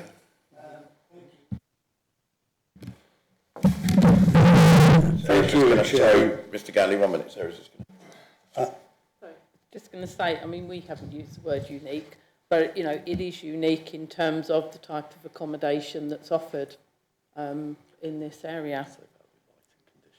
And, you know, there aren't other, as you say, there are other camping schemes and other camping sites around the district. It's one of our big, as you know from looking at the comments from 1066, which are nothing to do with us, the marketing company, they're not related to us at all. The tourism money that we get from tourism is a big plus for Rother as a district, and camping and things is one of those things that provides that income. So and I would reiterate that people have talked about the conditions that were originally applied, and those conditions are reapplied. So there is a condition to preclude external lighting. As you'll have seen on the site visit, there were no external lights. There's no lighting along the footpath route from the car park to the cabins. The visitors are encouraged to use a torch. There is no lighting on the site. Sorry, picking up on a point that was raised just a minute ago about harm. Yes, we could say that every development within the AONB represents some form of harm, but that's not to say that every development is unacceptable. If you take the view that any development represents harm and therefore is contrary to national and local policy and the guidelines that were set out, then we would have no development in the AONB whatsoever. So that's also something to bear in mind. Thank you. Thank you, Sarah, for clarifying. Tony Ganley, Mr. Councillor Ganley. Thank you, Chairman. I'm not sure if Sarah covered this point, but the planning inspector who overturned Rother's refusal of the initial planning application for 3 huts, said that no more development should take place in the future. Is that something that, and then three further huts were authorised. How does that square one with the other? Is the previous inspector's condition, if you like, does it become almost statutory, obligatory for others to follow suit, or what? Without having the appeal decision in front of us, which we're just trying to locate, that would be extremely unusual for an inspector to make that comment, because as the inspectors point out, each application is judged on its own merit. That is always what comes back to us from an inspector, and that is what we do. Each application is judged on its own merit. So while he may have felt that that was the limit at that point, having regard to what was submitted at that point, you know, as you all know, you never say never in planning, really. Every application has to be dealt with at the time in accordance with considering the policies that were around at that time. Obviously, this original proposal goes back to, it predates the core strategy, it predates the DASA, and it predates the MPPF. So, oh, sorry, 2015, the decision dates from, so it was just after the core strategy, beg your pardon. We're just looking at the appeal statement for you. Appeal decision we're just looking at from 14th of July 2015. That was for the development was construction of 3 individual lodges to create bespoke holiday facility. Main issue, character and appearance of the area, whether it would conserve or enhance the AONB. That's before we had the new national landscape. So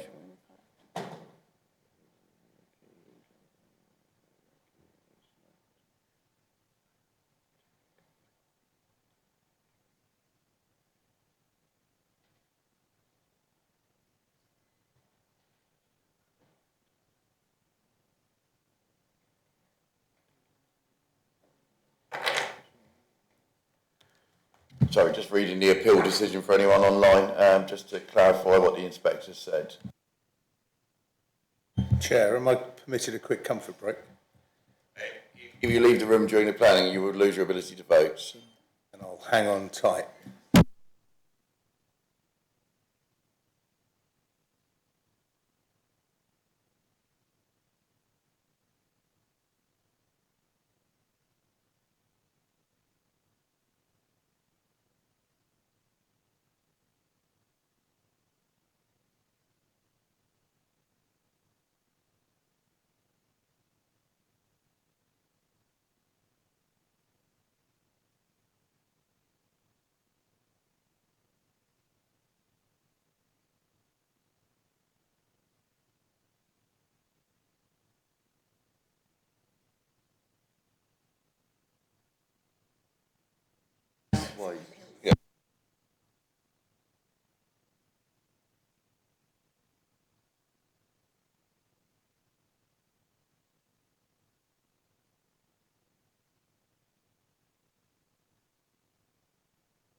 That is controlled by the description. Yeah, so we just read the whole planning decision, planning appeal inspector's report, and there's no mention of maximum buildings.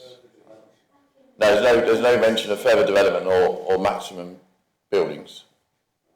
So if I can just add to that, the description of the development specifically stated 3 units.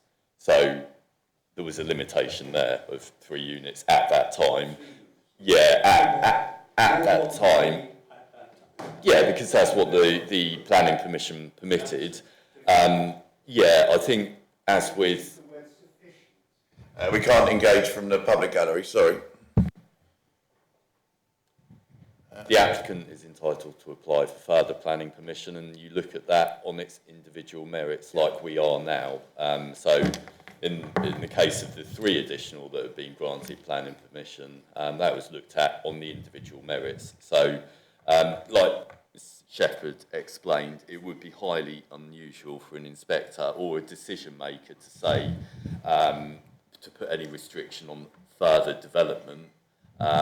Even for us it is. I mean, you can use things like Article 4 directions to limit permitted development, but even in that case, it's open for applicants to make planning applications to assess the impacts.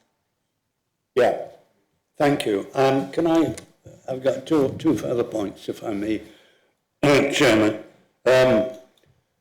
I think it was the Councillor Lloyd who spoke of concrete footings for this shed, this hut, whatever it is, and that a photograph of such footings had been sent to Sarah.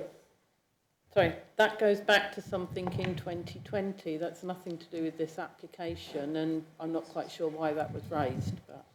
Okay, and the last point, this is, the applicant described the shed hut as a shepherd's hut. It's not one that I would have always imagined a shepherd's hut looks like. In fact, it looks a bit industrial. I left this on the table while I was reading it. My wife happened to notice it and said, that's an ugly building. I have to somewhat agree with it. It's not a terribly attractive building. That's it. Thank you. Thank you, Councillor Ganley. Councillor Brojack, then Councillor Mear. Thank you. Thank you, Chair. Obviously, one of the problems here is the fear of what they call creep, of actually something getting more and more and more, which would be unacceptable in some people's eyes. But I just wanted to ask about the neighbouring authority, Tunbridge Wells, because I think they also have had issues because they're in part of the land of Beal Water. I think there's an active case going to appeal at the moment. I'm just asking about that relationship. Tunbridge Wells are a neighbouring authority. Obviously, they've got the northern area and a bit at the western end of Bure Water. So, yeah, they deal with the applications just as we do. They've been dealing with a recent application for Wadhurst for several holiday units in that area, which we are aware of. But obviously, that's a different application to what we have here. Can I just add to that? In terms of legislation and planning policy, well, the District Council, as well as Tunbridge Wells, Wealdon, and Wadhurst, legislation and the seek to further duty applies to us all. Because we're in the parish of Ticehurst here, we have to also, as well as that legislation, there's the our development plan policies. So core strategy, DASA, and neighbourhood plan. Wadhurst will have separate planning policies, so we need to be mindful of that. But yeah, I believe there is a legal case at the moment. I'm not saying any more than that because I don't know the details of it. Councillor Mee, a question for the officers? Yes, it's about decking or not decking. What control do we have over any decking being added to this? Are there permitted development rights? It is AONB, National Landscape, of course. And if there are permitted development rights, should we be withdrawing them by condition?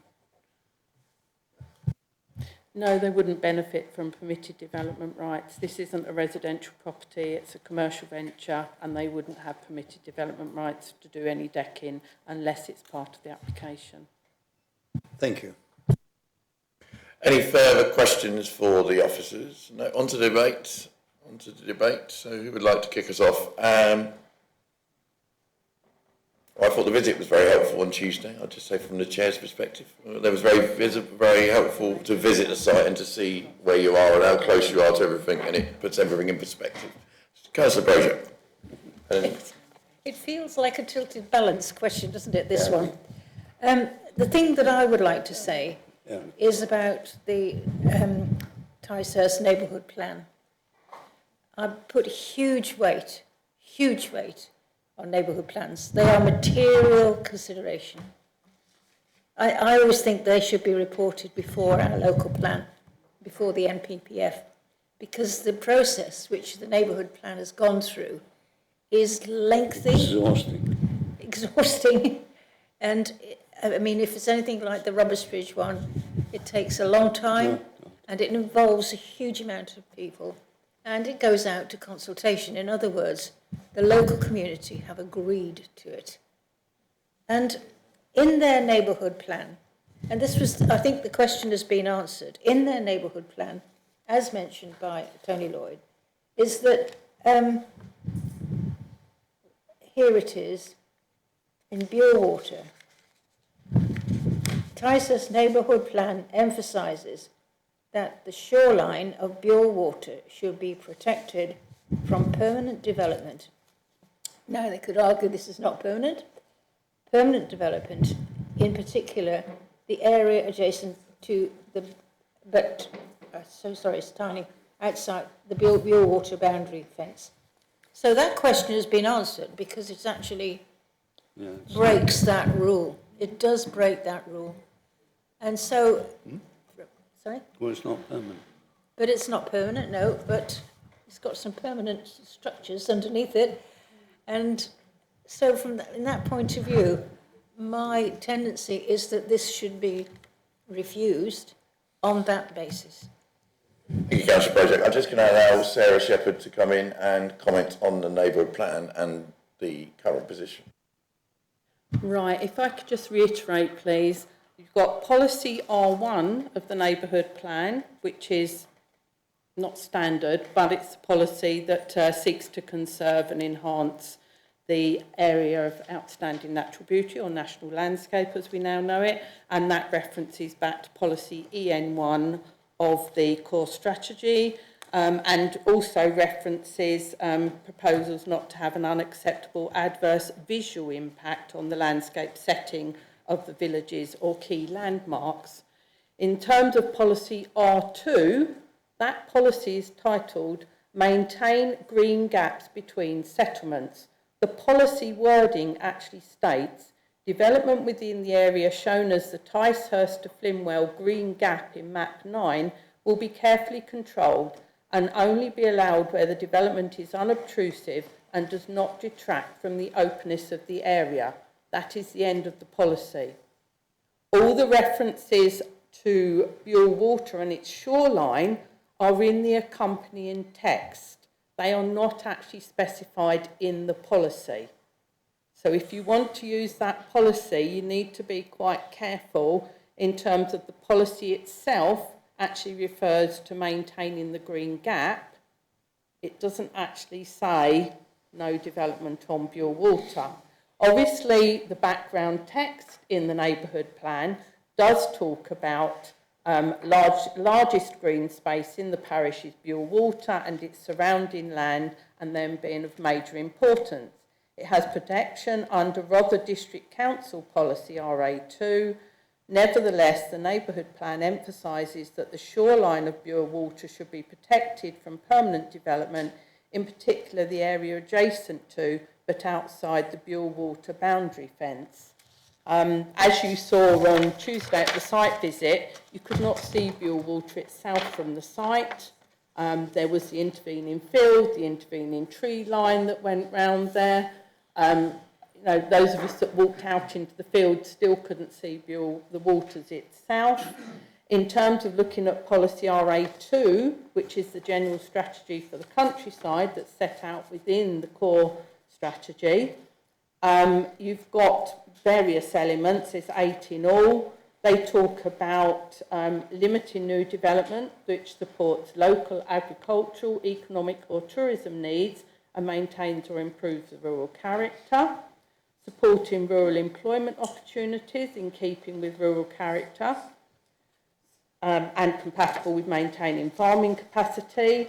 The cabins are not within the fields. As you saw, the cabins are within the woodland area, the copse areas. The field, as you saw, is still used for grazing sheep. You've got other elements to support the enjoyment of the countryside, supporting tourism facilities, subject to scale and location, being in character with the rural character of the countryside, and then generally conserving the intrinsic value, locally distinctive rural character, landscape features, built heritage, and the natural and ecological resources of the countryside. Members saw this site for themselves. I can't add any more than obviously highlighting what the policies actually say. Thank you, Sarah. Just quickly follow up. So, You can. Sarah, you're saying that if refused, which we don't know, and it went to appeal, an inspector would take no notice of 4.14 in the neighbourhood plan because it's a note, not a policy. It could form part of, but I'm just saying you need to be not just reliant on policy R2 of the neighbourhood plan, you need to be referencing other policies as well. Councillor Mear. Mary Barnes afterwards, yeah. Thank you. Yes, there was some discussion about whether this is a permanent structure. I mean, this is not a time-limited application, is it? It's for permanent planning permission. The structure, as far as I can see, is as permanent as any other. It is demountable, perhaps, but any building can be demolished or removed. So in that sense, I think it is permanent. Well, Eight. Yeah, thank you, Councillor. You are correct. It is an application for permanent planning permission. Permanent siting. However, there is a condition in there, condition 8, that states that the building hereby permitted shall be removed and the land restored to its former condition within 6 months of the last occupation of the building for holiday purposes. in accordance with the scheme of work submitted to and approved in writing by the local planning authority. So, if in the future the holiday use ceases, we've got that condition in place to require the restoration of the land, and arguably because of the It's on a chassis. because it's on the chassis and could be easy, you could crane this off and put it onto a trailer. It'd be quite easy to remove. Thank you, Matt. So now, Councillor Mary Barnes, but did you want to follow up? Councillor Mayor, you have satisfied with that? Well, yes. I mean, it's some reassurance that if the use comes to an end or the building becomes decrepit, then it will be restored to its former condition. But it's still potentially permanent in that there's no requirement for the use to come to an end. Thank you. Councillor Mary Barnes. Thank you very much, John. Listening to this is quite interesting because it would appear that we place high-end accommodation well above our protection and conservation of the countryside. We tightened up the regulations 2 years ago so that every application has now got to be examined with that stricture in mind, and that is that we must look after what is the most beautiful part of Ticehurst. It is simply lovely. There are many glamping and camping sites in the area.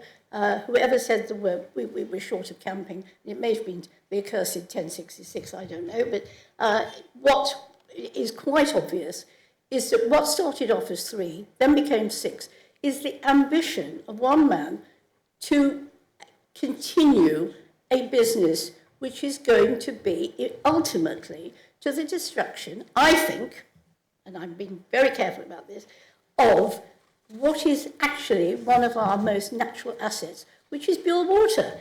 I mean, we must also think of those other tourists. There's 150,000 people a year who come just for the quiet enjoyment of walking around the path that goes round Buell. It is simply lovely.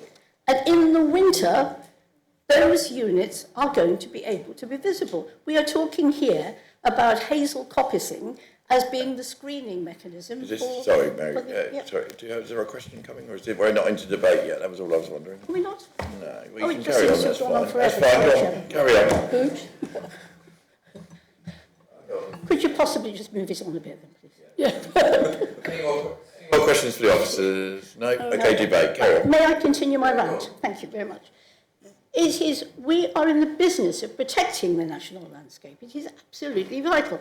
And particularly since we have an absolutely unique nighttime roost for gulls. And it is not a specific part of Buell Water that is a nighttime roost. It is the whole of the water. In the winter, there is nowhere else for those birds to go. We absolutely need to keep that protection for Buell Water. Oh gosh, I've lost myself on my notes now. But coming back, it's the quiet enjoyment of Buell, which is the most important thing for all the visitors. You know, they don't expect to sort of look over and suddenly see the outline of a hut. That is a foreign body to put into that natural environment. So please, please just go easy on further applications. It's just so awful. To have 6 was bad enough. To bring this 7th so close to the reservoir. We must judge each application on its merits. I know we judge on its merit, but we also know how difficult that is. So please, just for the sheer sake of protecting our beautiful asset, which is Buell Water, please keep it an open mind and look at all the facts. Yeah. Thank you. Who else would like to add to the debate? Councillor Groner. Yeah, I think I was one of the sort of only council members who actually walked through the adjacent field and then through the gate and get to the path. And I walked around, and I have to say I couldn't see the water. But as has been pointed out, it's because we're in the middle of a very foliant season. So it's very hard to judge this. I did look back up, because that, of course, my first thing was what is the proximity of the path. It's not super close, but without the leaves on those trees, you will see an outline, so that will have that impact. You could argue that 150,000 people have an impact and make noise. I think some of this is about what it makes at night, though, which is different from people visiting during the day. When I think, then I come back down to the whole point of enhancing, and I can't see what the enhancement is other than it being numerical enhancement from 6 to 7. But I don't see the qualitative enhancement. It is, you know, it's a good development by standards of other things that offer holiday accommodation. But I think in balance, it doesn't enhance the AONB, and that would be my thought. Thank you, Councillor Graham.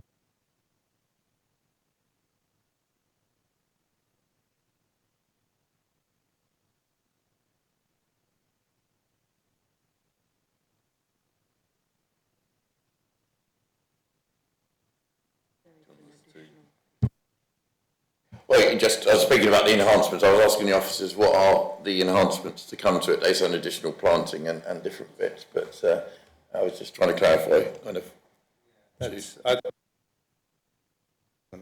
But not of the actual unit itself, but that's my interpretation. I'm sure there's more qualified people.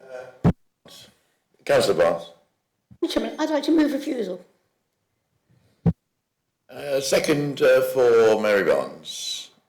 Tim Groner, Councillor Groner. A reason for refusal, Councillor Mary Barnes.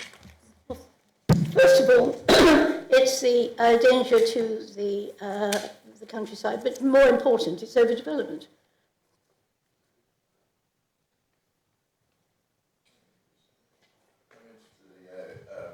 Saying damage to the Highfield natural landscape and overdevelopment around a And against the policy of the neighbourhood plan, I would like to add that. Against the policy of the neighbourhood plan, but the officers don't agree. Notes of the neighbourhood plan. Which policy? Because so going to Ticehurst neighbourhood plan, we've got policy R1, which is The AONB policy. Is the AONB policy.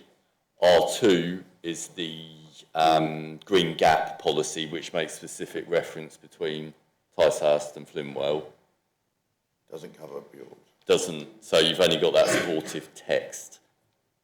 But the notes specific to that policy But mention would you want to refer to the paragraph of, so Four- that 414. note for... 14.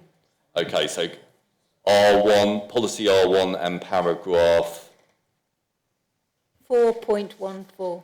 414, just make sure that's lost the policy now. Yeah. R3. No. There That's with me. it. There Yeah. it is. 4.14. So neighbourhood plan policy R1 AONB and then specifically paragraph 4.14. You could argue it's development within the gap is Is it? Isn't the gap Oh, no, defined it's not on map 9, in map is it? 9? Mm. So, I mean, we can look at map 9. I think that's kind of...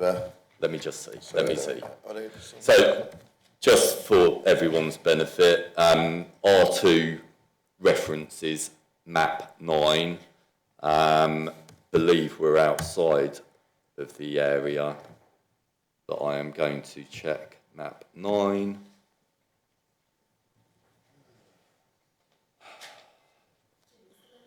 Yes. So map 9. I'll check.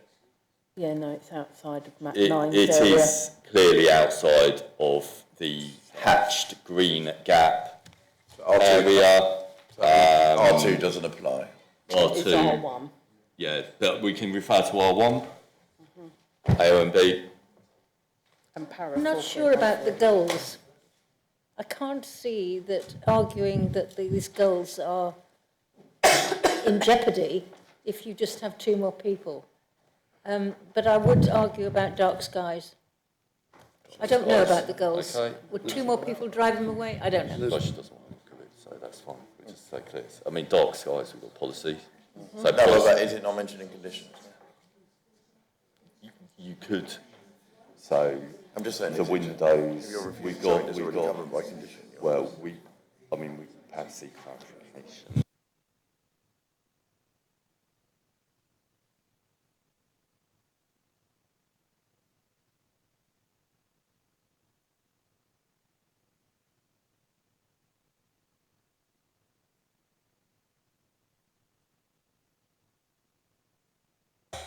So just to clarity, so you've got a proposal by Councillor Mary Barnes, seconded by Councillor Tim Green. For the dark skies. Just saying about if the dark skies was already conditioned or not. We were trying to clarify that, but it's not. But it is obviously see how on glazing it's conditioned, but no. So it's not glazing, but there is a no external lighting condition. No external lighting condition. Yeah, I'm afraid you can't add any more, sorry. This is based on the one extra hut. This is judged on its own merits, and thank you.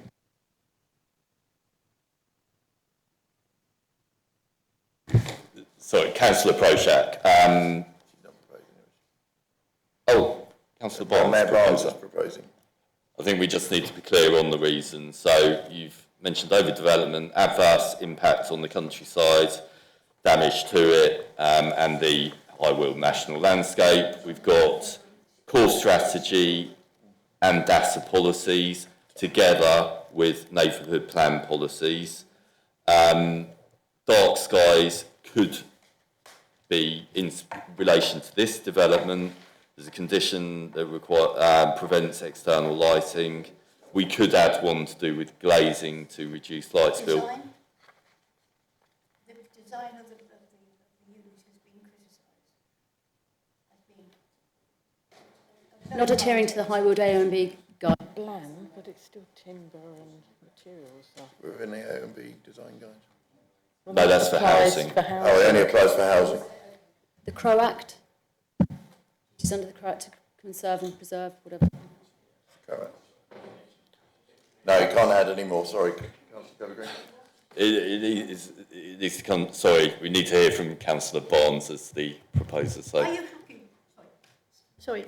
Are you happy with what you have just read out? I understand that your proposal includes, harm to the countryside and AONB, contrary to core strategy, DASA and neighbourhood plan policies that have been set out.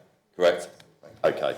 So we've got the motion. We have a proposal. We've got the proposal. So it's damage to overdevelopment in the High Weald national landscape, and contrary to different policies designated by the officers. And therefore failing to conserve and enhance. Failing to conserve and enhance. This is just a proposal to can I help? Yes, you Trying may. to get this somewhere. Is it outside the development? Is it in a development boundary? Or It development doesn't. boundary? It's different accommodation. It's totally outside of that. Yeah. So we'll go ahead with this vote now. So make to be clear, this is for refusal against officer's recommendation to refuse based on overdevelopment of the High Weald national landscape and contrary to policies and failing to policy. So TISERS R1, failing to conserve and enhance. So all those in favour of refusal, please show.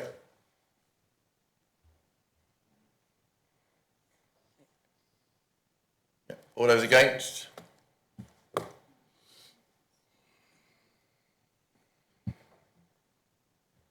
The refusal has been carried. Thank you. No clapping, please. No clapping, please. This is a meeting in public, not a public meeting. Chair, just to apologise that Councillor Meir and myself will now leave the meeting. That's okay, fine, thank you. That's okay, thank you. Yeah, thank you. Chair, I also need to leave the meeting. I have a personnel subcommittee at Battletown Council that I'm chairing in about 40 minutes. That's fine. Thank you, Councillor Cook, Councillor Groner, Councillor Mear. Are we okay?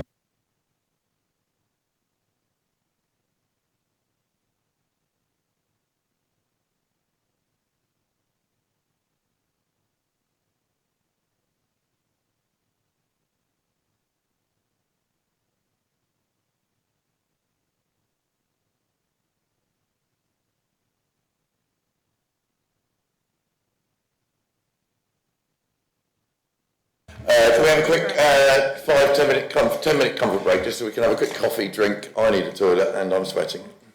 Thank you. Item 10, agenda item 10, application RR 2025333P.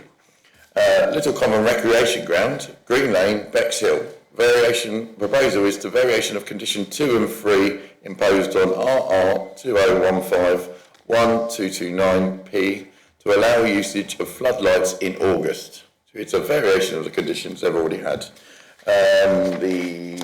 Matt Jenner is the officer to take it forward. The recommendation is to resolve to grant full planning permission. Thank you, Matt. Thank you, Chair.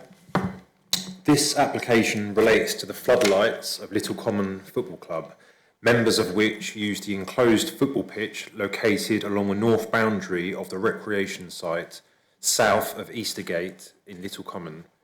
The floodlights were first granted approval in 2009, subject to conditions, and in 2015, some of these conditions were varied. The use of the floodlights is not currently permitted during the month of August. It is proposed to vary previous restrictive conditions from 2015 so that the floodlights can be used during August. The application has only received one comment of objection from a member of the public. It is stated by the applicant that as members of the National League system, Little Common Football Club are required to play regular midweek fixtures during August, with the season beginning at the start of August. Fixtures are scheduled each Tuesday and at weekends throughout August to take advantage of better weather at that time of year. With regards to this application and the proposed variation of conditions 2 and 3, it is considered that there is justification for amending the condition as proposed. Conditions were imposed on the site under the 2015 application, which continue to restrict the use of the site to no more than 6 weekday games in a calendar month and no matches on consecutive evenings. The floodlights are also restricted to certain times of the day, during the week and at weekends. These are conditions that would continue to apply. Given the existing restrictive conditions that are in place, it is not considered that the use of the floodlights in August will have an unreasonable impact on the amenities of local residents or on the character and appearance of the surrounding area. The application is therefore recommended for approval. Thank you. Thank you, Matt. There's no speakers or anything like that. The only reason this has come to committee because it's council-owned land, just to clarify for those online. Any questions of the officer? No? Straight to debate. Anyone like to? Councillor Project moves approval and seconded by Councillor Polly Gray. I fear, Chairman, that if the 611 comment of objection, the one and only comment of objection, may well be justified by the last one. Residents feel their concerns are not being listened to. But actually, I support the move. Right, yeah. Joe, Councillor Creason. The problem we've got is that actually any kind of activities like this, particularly sporting activities, team activities, are really, really important. Yeah. And so therefore it covers an awful lot of different aspects of people's lives. So for someone to say something like that is a little bit unnecessary and inappropriate, if I'm going to be honest. So I will certainly vote yes. Yeah, I'm the ward member, but I won't make a comment until the vote is finished because I'm not going to tie myself in knots. It would be good that somebody should suggest to the football club that they look at this and these comments by a resident and perhaps take account of them and take action. Yeah, anyway. They obviously not straying into ward related, but they do have, I think they have a good relationship with the community, generally, overall, majority. Okay. You're not going to keep everyone happy all the time, are you? No. Alright, so we move to the vote. We got a proposal by Councillor Project, seconded by Polly Gray. All in favour? That is unanimous. And I will just add now the vote has passed, as they're spending a lot of money on the Bexhill College training facilities, and it's £33 for a quarter of the pitch for half an hour, and obviously they're a local club, they need to reserve their finances, so this will help them to be able to play longer into the evening and not having to use the local expensive Bexhill College.